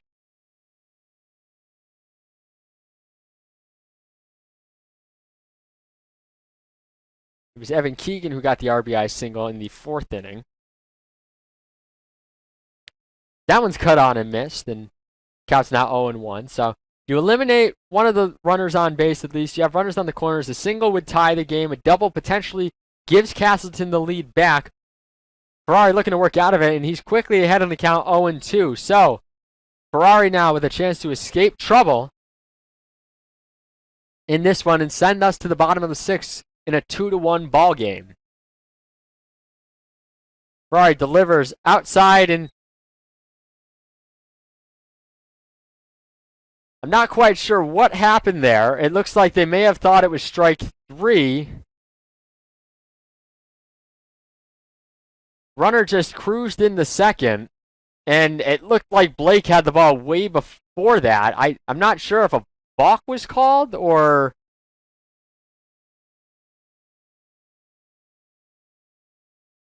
So it is a 1-2 count. That was a ball on the last pitch. And that one's down low. It's now 2-2 the count. So runner advances, I guess, on a stolen base. It was a very awkward play. It seemed like everything stopped for a moment. But nonetheless, now there's 2 runners in scoring position. And Ferrari's got to try and work out of this. The 2-2 delivery. Schaub hits that one over into foul territory. Palma chasing, and it's going to get over the wall and out of play. Our photographer for the day, Katie Wilbert, chasing that ball down near the garage. We thank her for her services today, doing photography and now helping us retrieve the baseballs that have left the stadium now. Katie, another one of our fantastic workers here with the Beacon Broadcast Network, plays on the women's ice hockey team and has helped us out in the fall and the spring with photos amongst other things. And that's a wild pitch. And that's going to, oh man, Corliss gets it in time. And just like that, the Beacons get out of it. Corliss bails out Ferrari on the wild pitch. He gets back there in time. They're shaking heads at each other like, what just happened? And what a wild inning for the Beacons. So, the wild pitch ends up turning into an out as it goes 2-1 on the wild pitch. And it's still 2-1 UMass Boston. If you head to the bottom of the sixth, we'll take a quick break, bring it right back to you on the Beacon Broadcast Network, sponsored by LittleEast.tv.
Back here in Beaconville for the bottom of the sixth, a wild, I mean, it's been a wild last inning, folks. If you've missed it, we are tied at 1.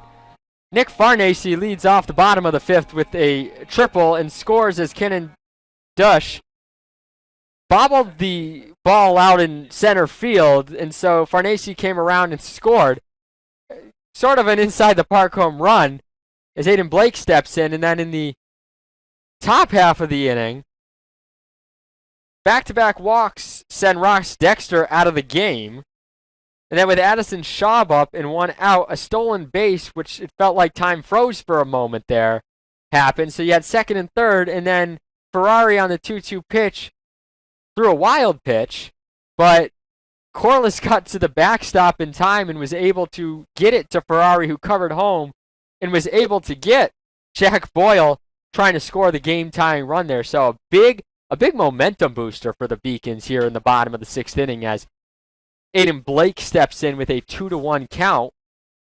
Beacons need to try and get a run or two to kind of solidify this edge. It's been a duel in this one for both sides. Ramey has really kept the Beacon offense in check.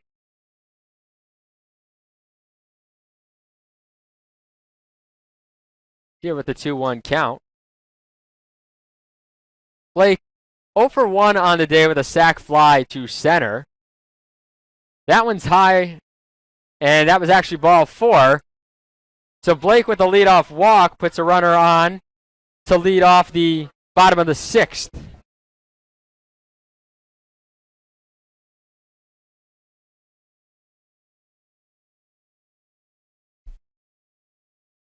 They're going to have a mound visit.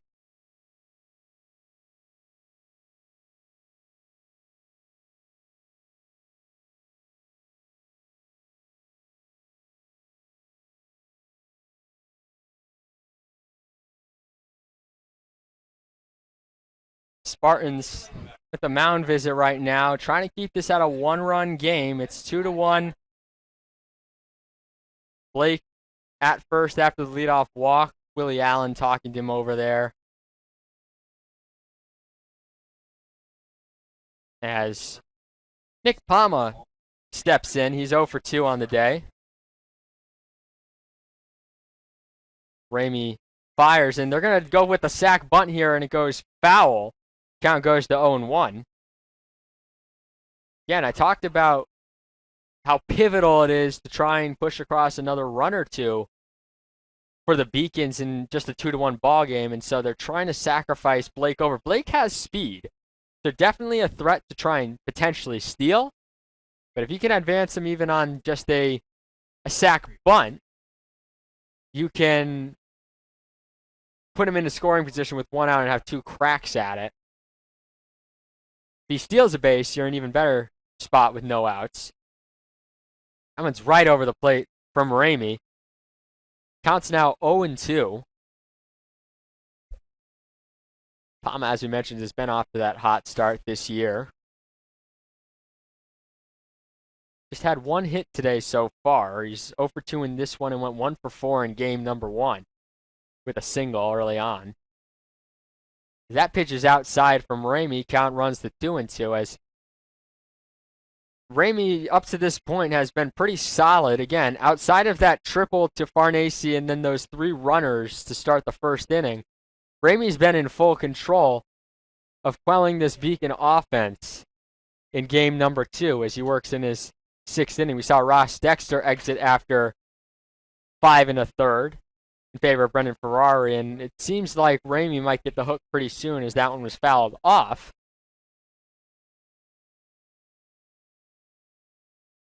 The 2-2 count.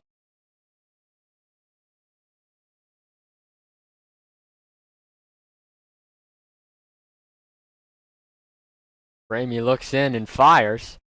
Pitch is high. Count runs full.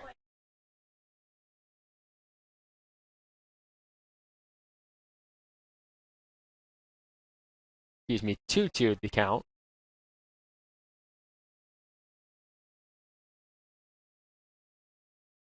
Palma waits. He had the sac bunt on earlier. Can't now with 2 strikes. Palma lifts that one in the air to right field. Coming on to grab it is Cardozo, and that's the first out of the inning. So 1 away. Blake still at first. Gianni Zerilli Jr. coming up. He got on base in the 4th inning with a single, struck out in the 1st. And it looks like that's the day for Ramey. Gonna call the bullpen in as Ramey's day is done after 5 1/3, just like Dexter. A fantastic performance for Ramey. It's a 2-1 ball game, and again, like I mentioned early on, he struggled in those first 2 first 3 batters and came back to just silence the Beacon Bats as quickly onto the mound for Castleton.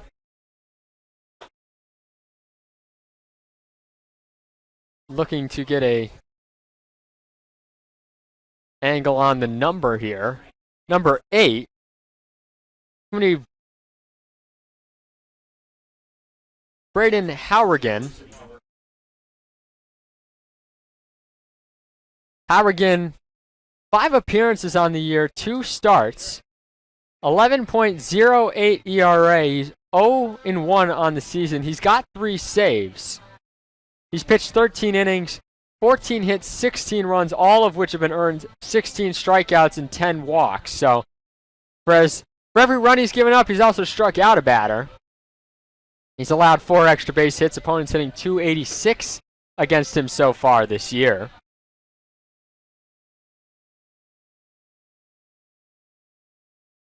Hourigan has given up the most runs out of any Spartan who has pitched so far this season. Behind him is Aubrey Ramey, who just turned in a fantastic performance. And, of course, Ramey being a starter and Orr being a starter would put them up there a little bit higher in terms of earned runs, as the Castleton bullpen looks like they've been pretty solid. Few outliers on their sheets, but obviously a few of those have also been one-and-done situations in which they've only pitched in 1 or 2 games. And in a young season like this, when you're only throwing an inning or 2, your ERA is up dramatically higher.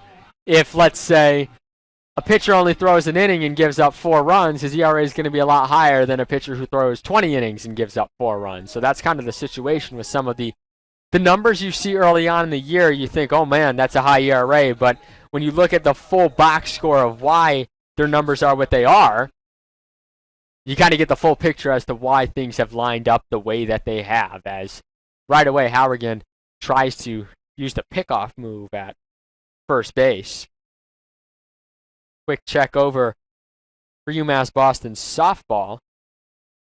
They trail 2-0 in the top of the 3rd inning. That pitch is outside, and Blake is going to slide in safely with a stolen base, and it's a 1-0 count after that ball. Runner now in scoring position. So that's what I talked about in the previous at-bat. With Nick Palma up, Blake, with the speed, has a chance to steal a base. Steals it there with 1 out, so you're kind of in the same situation as you would have been if Palma was able to sacrifice. Kind of the same situation. You've got 2 cracks at it to get that runner home after being in scoring position. That ball is outside for ball number 2. 2-0 the count. Beacon softball in the bottom of the 3rd inning in a 2-0 ball game as we speak.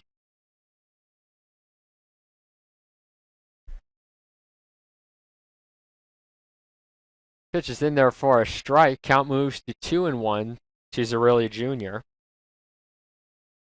Big opportunity here for the Beacons. Not much breathing room right now. You need to try and get some breathing room if you're UMass Boston. Castleton bullpen really shut them down in game number 1. Trying to do it again here. Castleton bullpen only allowed 1 run, and it was actually an RBI single to Zerilli Jr. in the 6th inning. So does, as we could, I guess, call it history, repeat itself here in game number 2?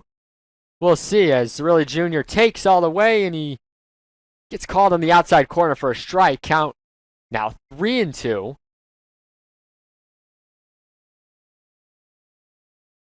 Big situation here for the Beacons. Hourigan looks, fires. That one's hit into right field, and that one's going to go back, and there to grab it once again is Cardozo, and over to third goes Blake. So it's almost like a sacrifice fly, but at the same time, you still have 2 outs now, and your runner is now at third. So Craig Corliss, I mean, there's multiple ways this could play out. Craig Corliss could walk. You could have 3 straight walks to get in a run, but most ideally, or what's most likely, is Corliss needs to get a hit right here and score Blake from third and give them a 3-1 lead. Again, a big run on third right now in what's been a pitcher's duel as he takes strike number 1. 0-1 count to Corliss. Pitch is high for ball 1. Count runs to 1-1.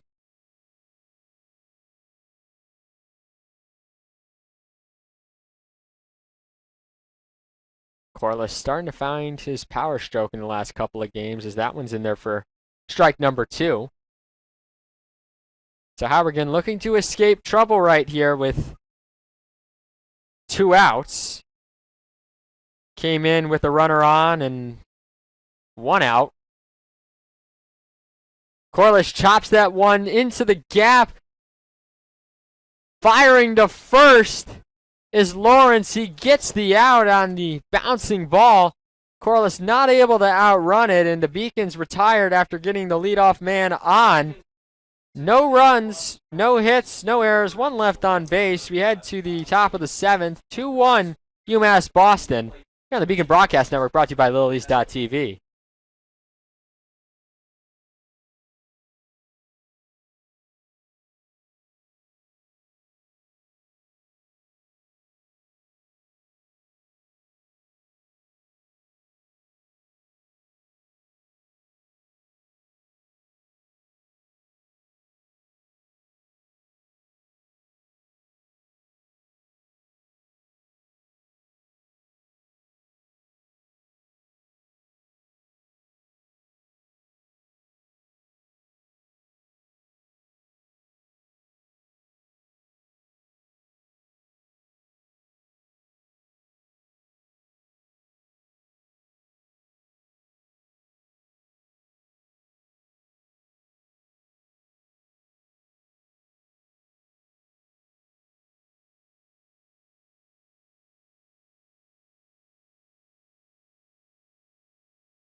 We're back here in the 7th inning.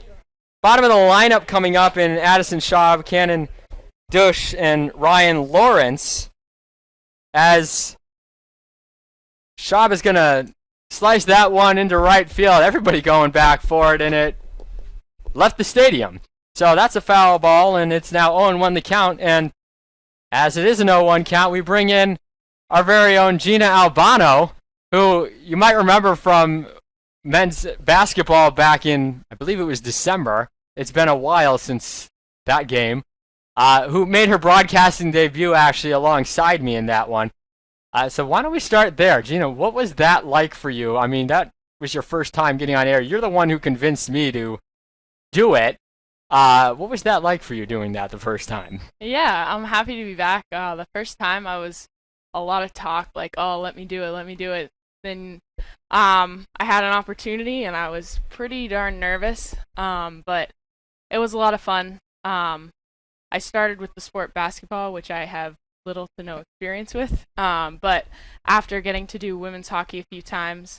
As Schaub lifts that one in the air to left field, and it's going to go off the monster, and that's a home run. I actually didn't go off the monster. It went off the roofing of the new building they're building behind the monster, and Addison Schaub has just tied this game up with a home run to left field, and we are squared up at 2-2 here in the top of the 7th inning.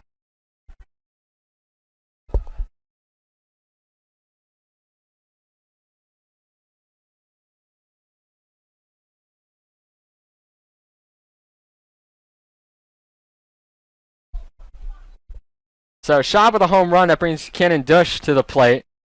So like you were saying, I mean, it was your first time. You're the one who convinced me to go on. And we literally decided, for those who don't know, 5 minutes before the game started, Gina says, I want to do play-by-play. Can I do play-by-play? And I'm like, well, they're not going to let you do it unless someone else is on air with you, because she had never done it before.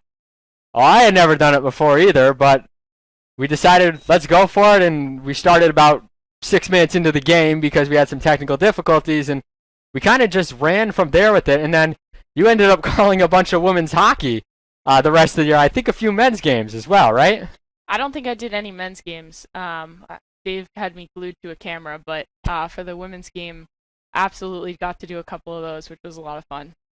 Yeah, what was that experience like? Because I know you played hockey in high school. You mentioned that to me before.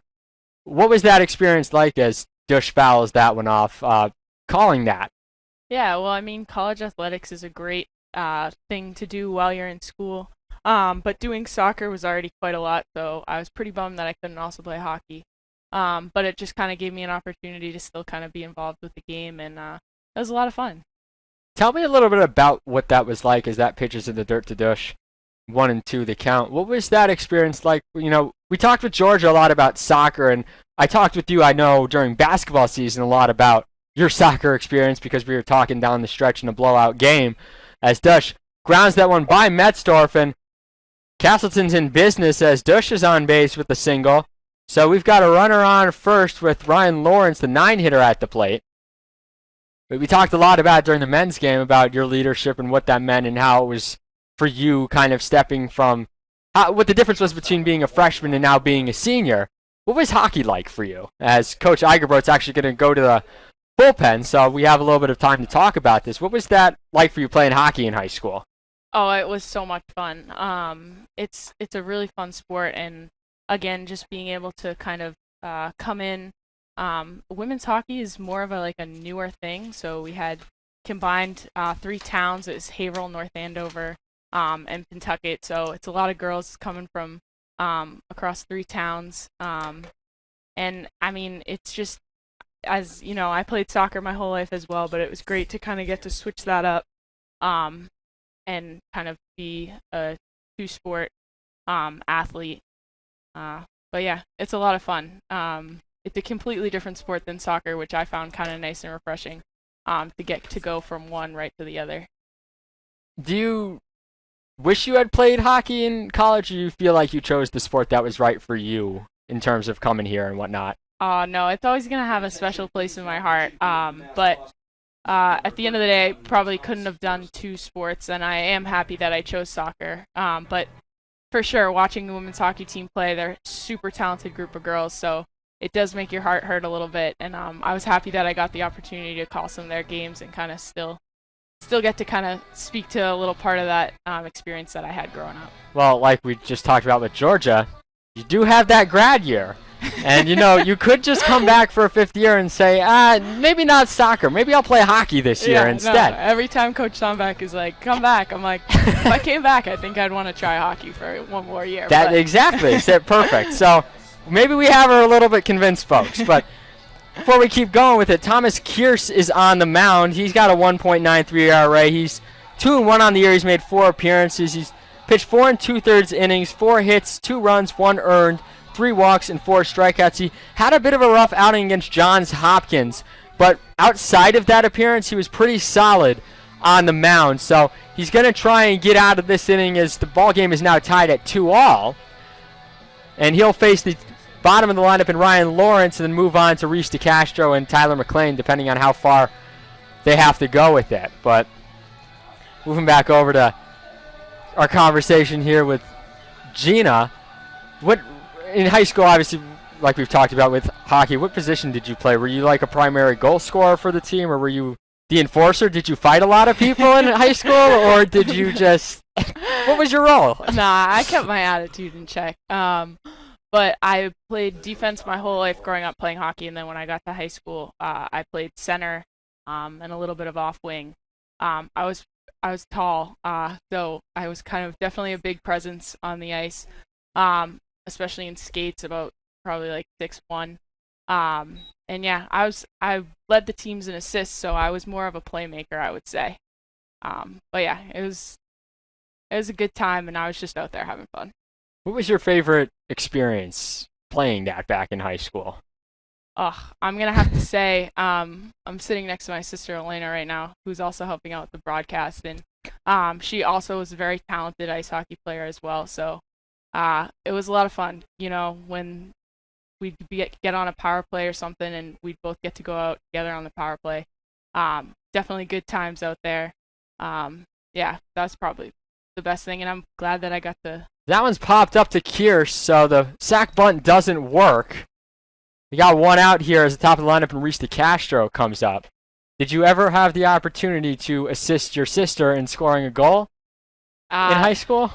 She's nodding. I don't remember a specific event, but Elena was more of a goal scorer, playing defense on the point, so she had tons of goals. I'm sure I assisted one of them here and there.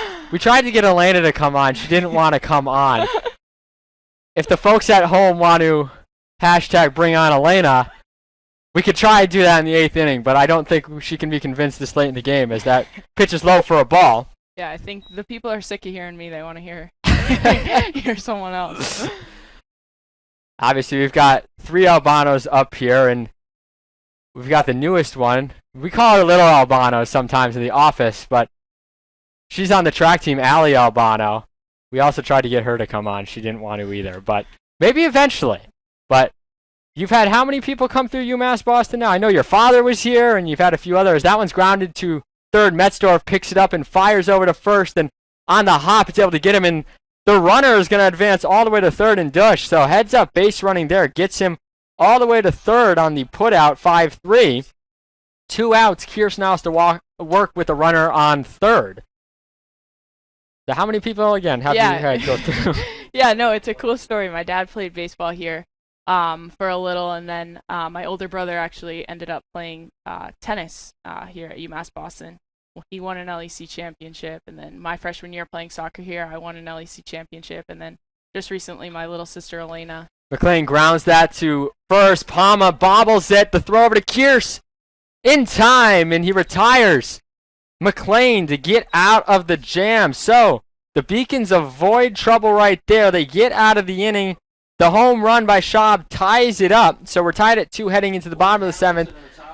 As we stretch it out, we'll continue to talk about a little bit of the Albano family history here at UMass Boston in athletics. As you were saying, your older brother won an LEC, and then Elena just won one this past fall, the first in program history for women's tennis, the 25-year history over Rhode Island College, which has dominated for years.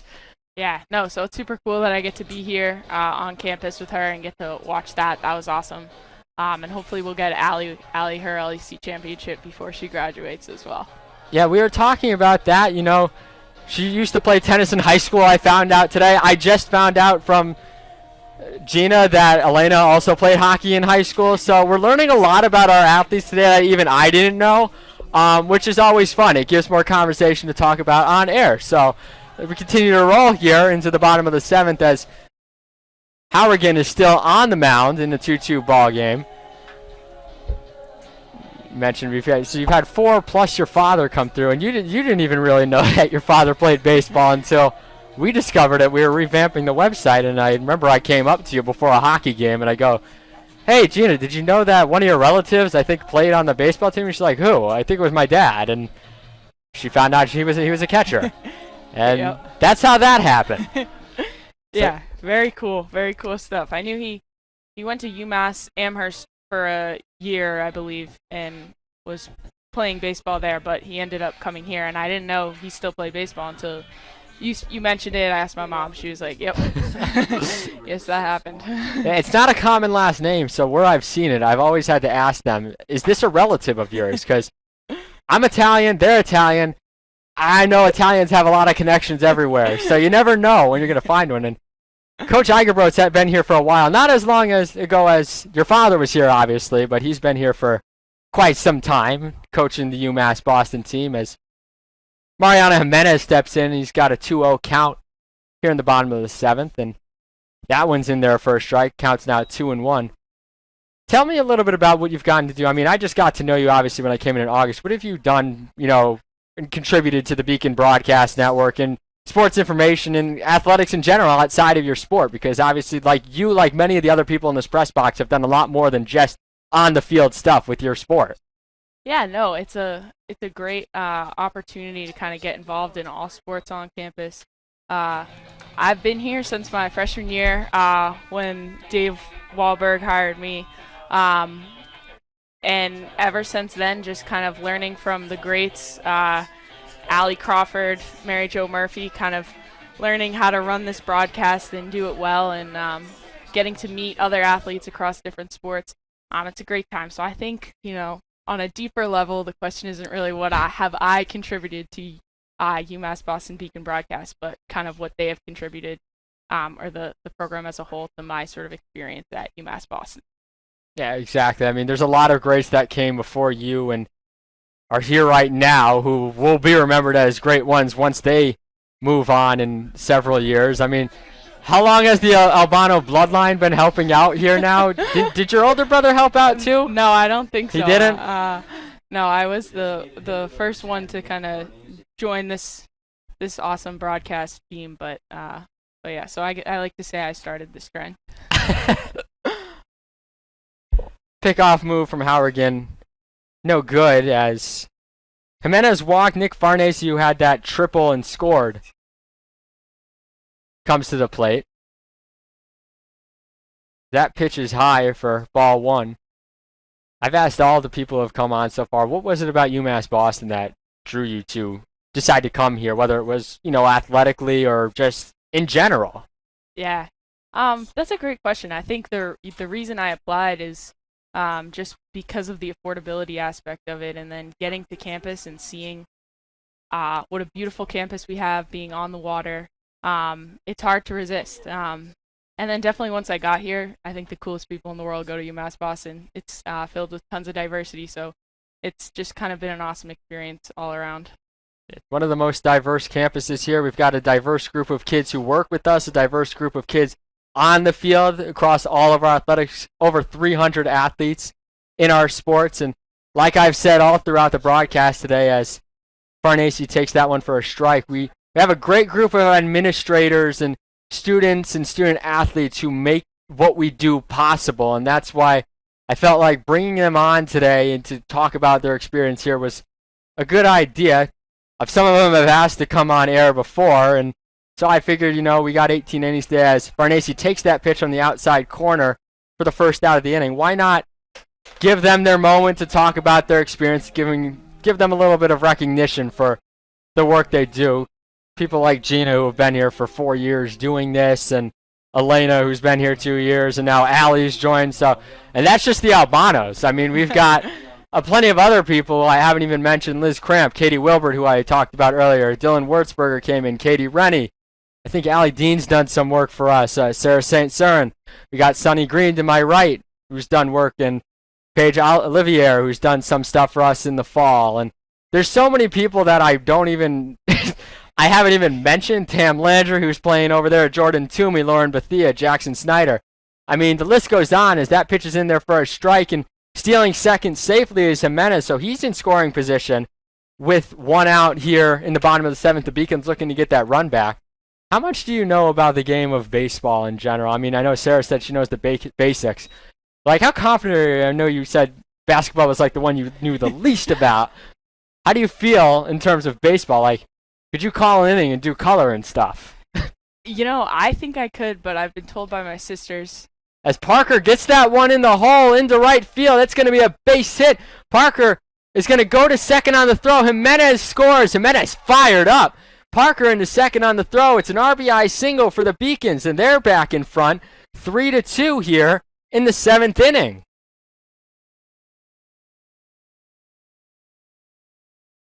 Beautiful play there. Beautiful hit there by Parker, finding that gap between first and second, and just like that, UMass Boston is taking the lead with one out. You're saying as Morrison comes to the plate? I think my teammates and sisters would probably say that I have a little bit too much of an ego sometimes. So maybe although I think I could do an inning of play-by-play for baseball, I might be completely wrong. Well, why don't we give it a go here with one out here? Let's do some color on this batter, and how about for the next one? I'll let you take it away. Well, Morrison hits that one up the middle to the shortstop, over to first for the second out of the inning. That's Lawrence once again. How about I let you take it away on this batter, and we'll let you kind of roll with that. Yeah, I mean, I hope I haven't spoke too soon, but I mean, hey, we're all about trying new things and seeing how we can do things. Have a little bit of fun here today. So I'm going to let you take it away with Drew Metzdorf at the dish. Alrighty, well, third baseman Drew Metzdorf. I'm trying to think if it's a right-handed batter or a left-handed batter. So, He's a righty, yeah. Right-handed batter. Honestly, you're not alone on this one. I confuse it all the time, too, because I'm thinking my left side when I'm looking at him from the angle I'm at. But from the center field cam, it would be the right side. So I'm off to a good start as Metzdorf takes a strike high, swinging.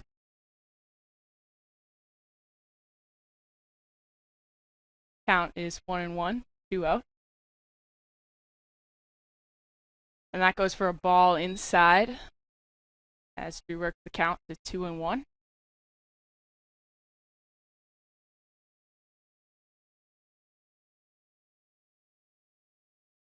And that's a high fly ball. Looking foul, and it is. Brings the count to an even 2-2. That run on third is pretty big, don't you think, Gina? Yeah, I mean that. I game? was just about to mention that.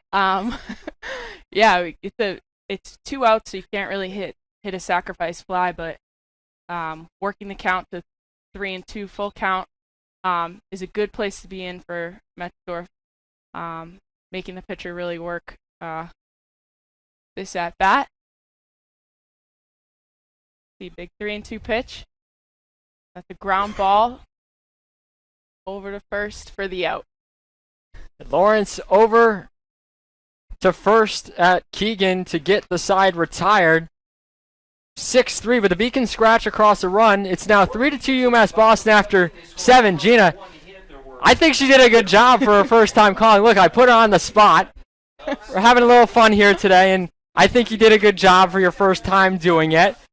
Great job, and again, it was nice to have you come on for an inning to kind of talk about more than just soccer. We learned more about Gina on air today and more about her sisters here today in general. But thank you for coming and joining me again for this one as we head to the 8th inning. We'll take a quick break here. Gina, you have any last words? Yeah, I mean, thanks for having me. It's a lot of fun. I'm sure you're getting tweets like, get her off this mic. So I'll head back to graphics, but I enjoyed it. Thank you. Yep, no problem. We'll take a quick break here on the Beacon Broadcast Network, brought to you by LittleEast.tv.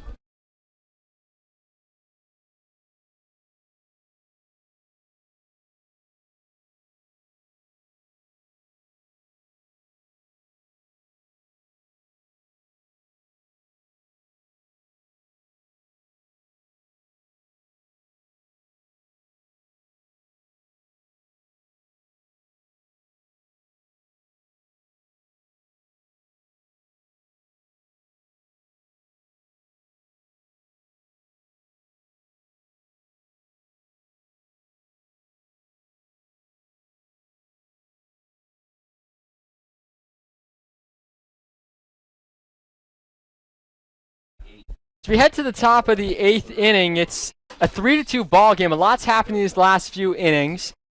We got the middle of the lineup coming up for Castleton University and Jackson Cardoza, Jack Boyle, and Hunter Perkins.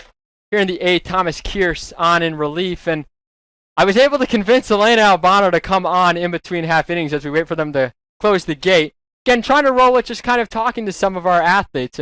Elena, welcome. We're going to have you on for the 8th inning, then I'll call the 9th solo as we close out a beautiful day here at Monin Park. But welcome to the broadcast. Hi, Mike. Thanks for having me. Gina was on here, and I feel like I had to come on and one-up her, so that's why I'm here. Well, I know you had talked about it earlier this year. I mean, before your sister got on, I remember you mentioning how you wanted to get on as well, as that's fouled off by Cardoza. Remember you mentioned wanting to get on, so I was like, let's do it today. I think we've had 5 people on now, so why not? I mean, your sister talked a little bit about it, but What was hockey like for you as Cardoza swings and misses at that one for the first out of the inning, which brings Jack Boyle to the plate now with 1 out in this 3-2 ball game. But what was it like playing high school hockey? High school hockey was so fun. Even watching the UMB girls play, I get very nostalgic just watching them. 'Cause I'm like, oh, I just want to get back out on the ice. Skating has always been such a big part of my life, so that's something that I do really miss. But thinking about hockey, thinking about how much fun I had.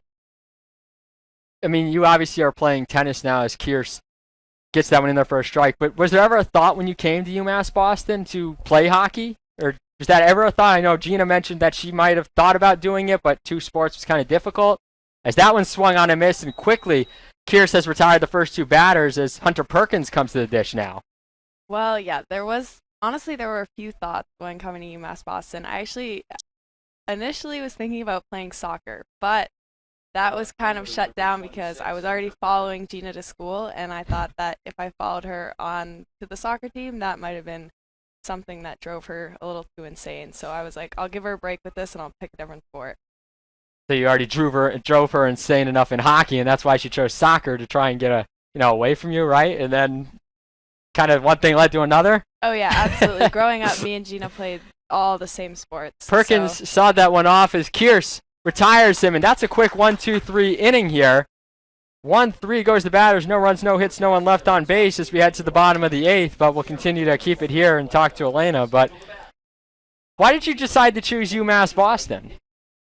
Personally, I love the campus. I think having a good campus right next to me, Gina's pointing to herself. She thinks she's the reason, but no, she was not.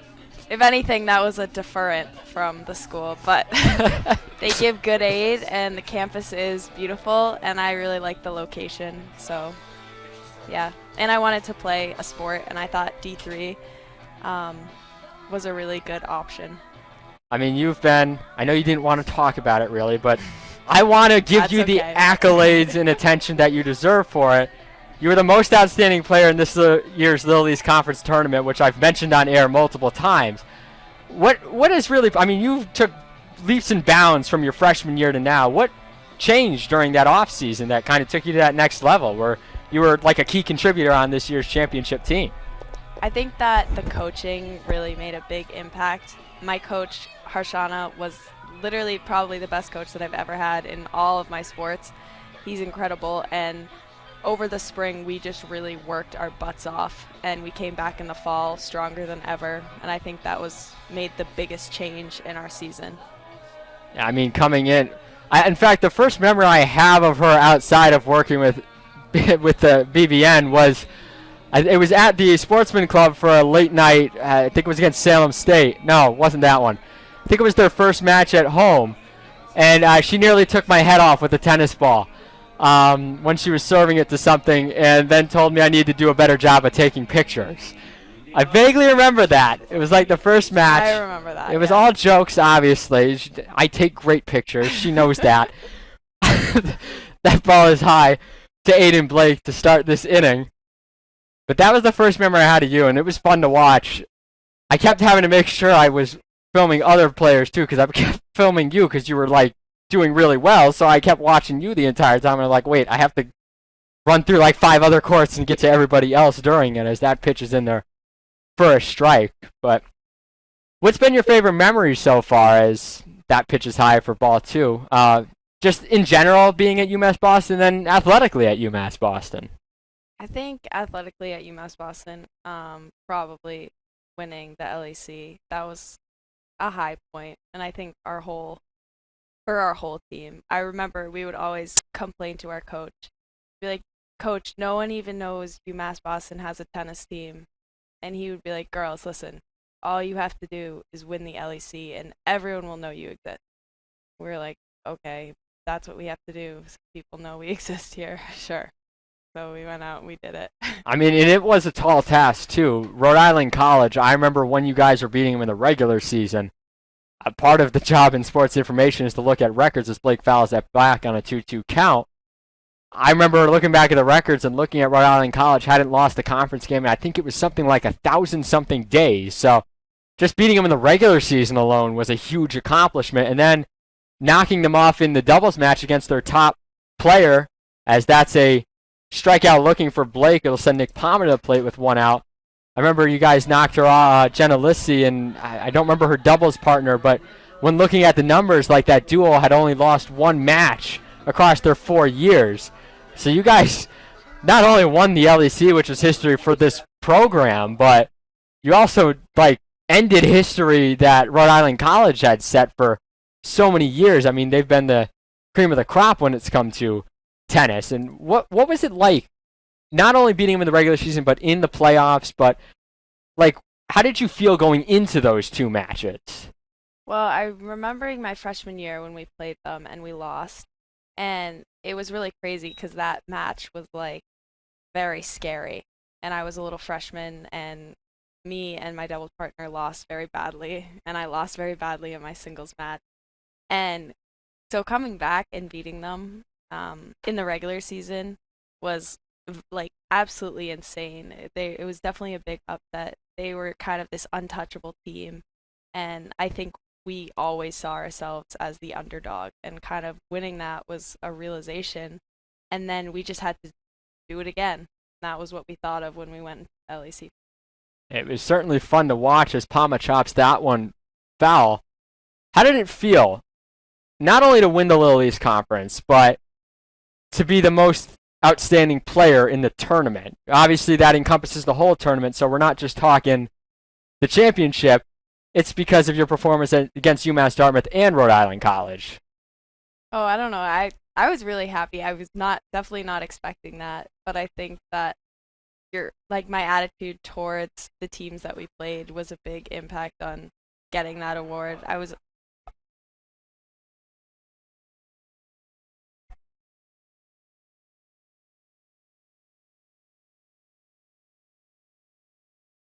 So Palma's down swinging, it looks like. They appealed after Palma was on first with what looked like a walk. And instead, he's going to be called out for the second out of the inning. Brendan Eigerbrodt out there arguing the call. They're having a conversation, I should say, with Mark Delaney about it.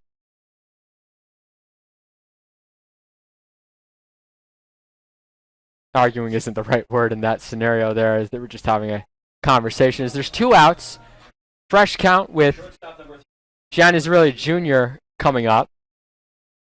Obviously, you have Israeli Jr. swings and misses.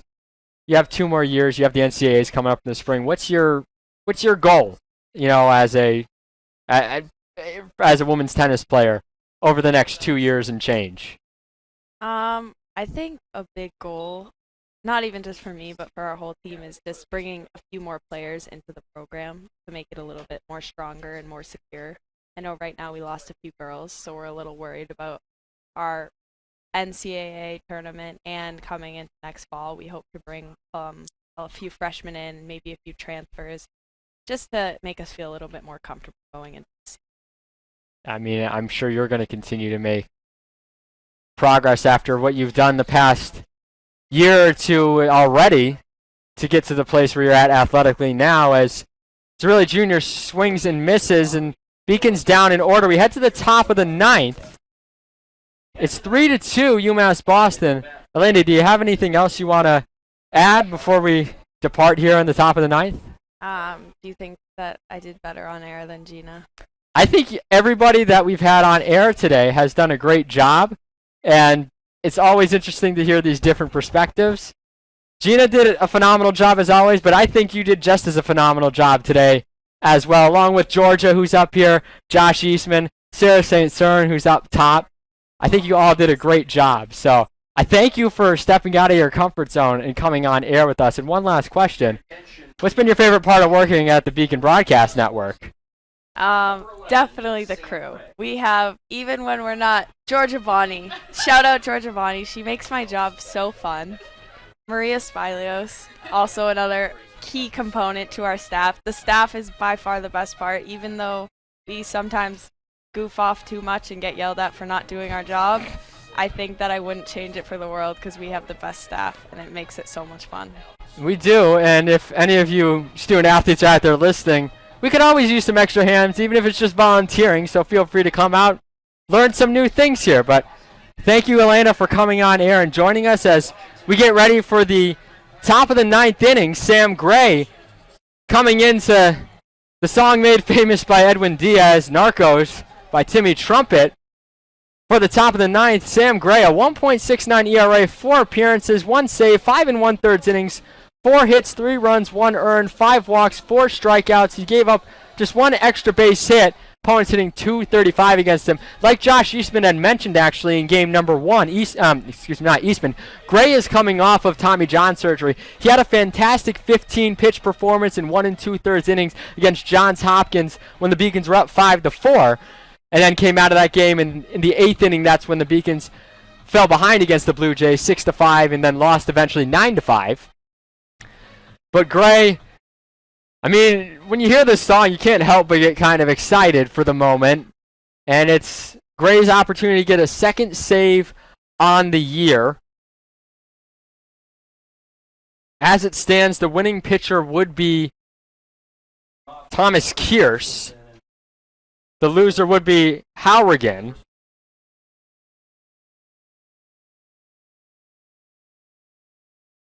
Howrigan would move to 0-2 on the year. Pitches outside for a ball.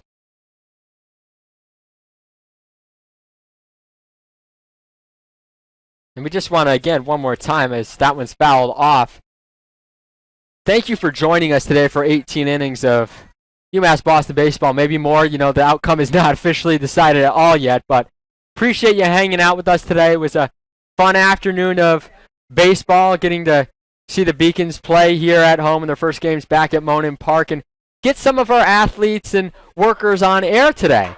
And, you know, we had a little bit of fun with it, back and forth between all of them, and it's a nice thing to see them kind of have some confidence on air and just kind of talk about what they've done. And you, the listeners at home, as Gray throws that one into Keegan, and that one's fouled away. It goes out of play, so count moves to 1-2.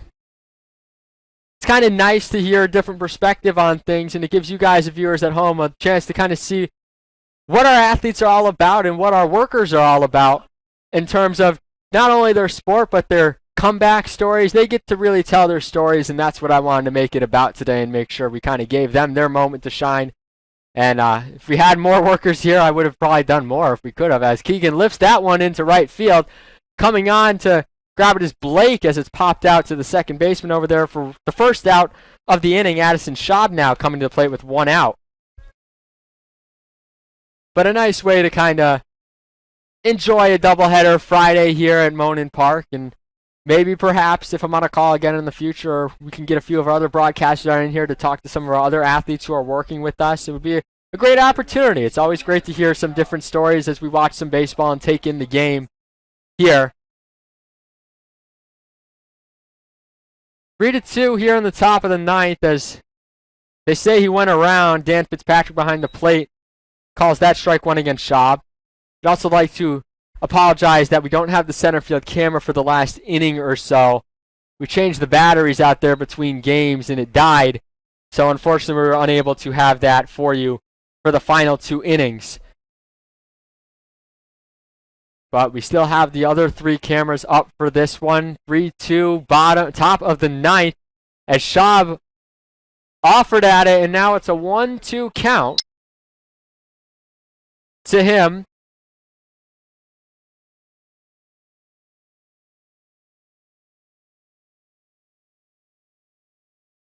Gray looks to retire Schaub for the second out.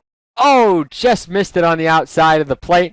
Count goes even to 2-2.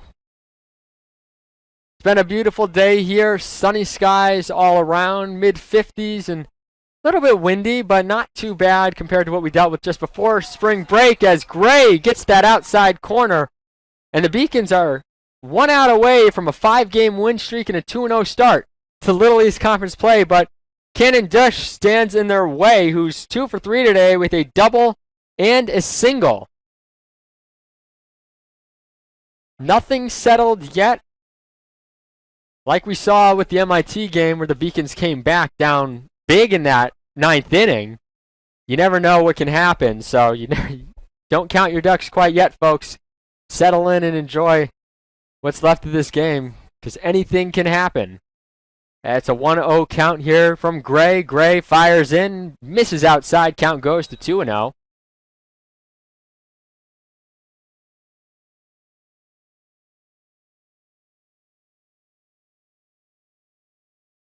Wind starting to pick up a little bit here as Dush saws that one off, and that should be the game as Joey Morrison retires him. Ball game over. Beacons win their 2nd game of the afternoon, 5 in a row for UMass Boston. Thomas Kearse is going to take home that win, move to 3-1 on the season. Sam Gray gets his first save of the season. Braden Hourigan falls to 0-2 on the year. So UMass Boston, 3 runs, 6 hits, no errors. Castleton, 2 runs on 8 hits and 1 error. UMass Boston completes the sweep and moves to 2-0 in Lily's conference play, a 5-game winning streak now, 10-4 overall. Castleton falls to 6-8. We'll give you a quick rundown of what happened in this one. So early on, the Beacons on a sac fly after loading the bases get a run across on the Aiden Blake sac fly, as just mentioned. Then Aubrey Ramey retires the next 11 Beacon hitters. Beacons in trouble as they end up giving up a run as Ross Dexter allows a run against Evan Keegan on the RBI single. We're tied back up at 1, and then both teams exchange a run later on in the 5th inning. Nick Farnese goes for 3 bases and then scores on an error all in one play, and then returning the favor is Castleton in the 7th inning on the solo shot by Addison Schaub. And just before that, the wild pitch by the wild pitch by Brendan Ferrari. Craig Corliss ends up getting the out at home to keep it at a 2-1 ball game. Schaub obviously tied it up, and then the big blow for the Beacons in the 7th inning came on the single from Breon Parker to help the Beacons get this 3-2 victory. They won game 1 5-1. Fans, thank you for coming out today and enjoying this game as UMass Boston, another thrilling one. It was great to have a few different people on air for this one. We had our very own Gina Albano, Elena Albano. We had Josh Eastman on air, Sarah St. Surin, and George Urbani all on air today, getting to tell a little bit about their background and story here with UMass Boston Athletics. But got to thank the entire crew as well for being here today. We had Malik Lorquette early on in this one, who's over at softball right now. We had Addie Buddington down low on camera. We had Allie Albano on camera. We had Allie Albano up here. We had George Urbani working with us. Elena Albano and Gina, I believe I already mentioned. Sarah St. Surin up top. It was a great day of baseball here. 18 innings of fun. UMass Boston sweeps the doubleheader. Folks, thank you for listening today to UMass Boston Beacons baseball. UMass Boston softball still going on over there on the softball field, so tune into the ending of that with Milton Posner. Folks, thank you for listening today. Hope to see you on Tuesday afternoon again.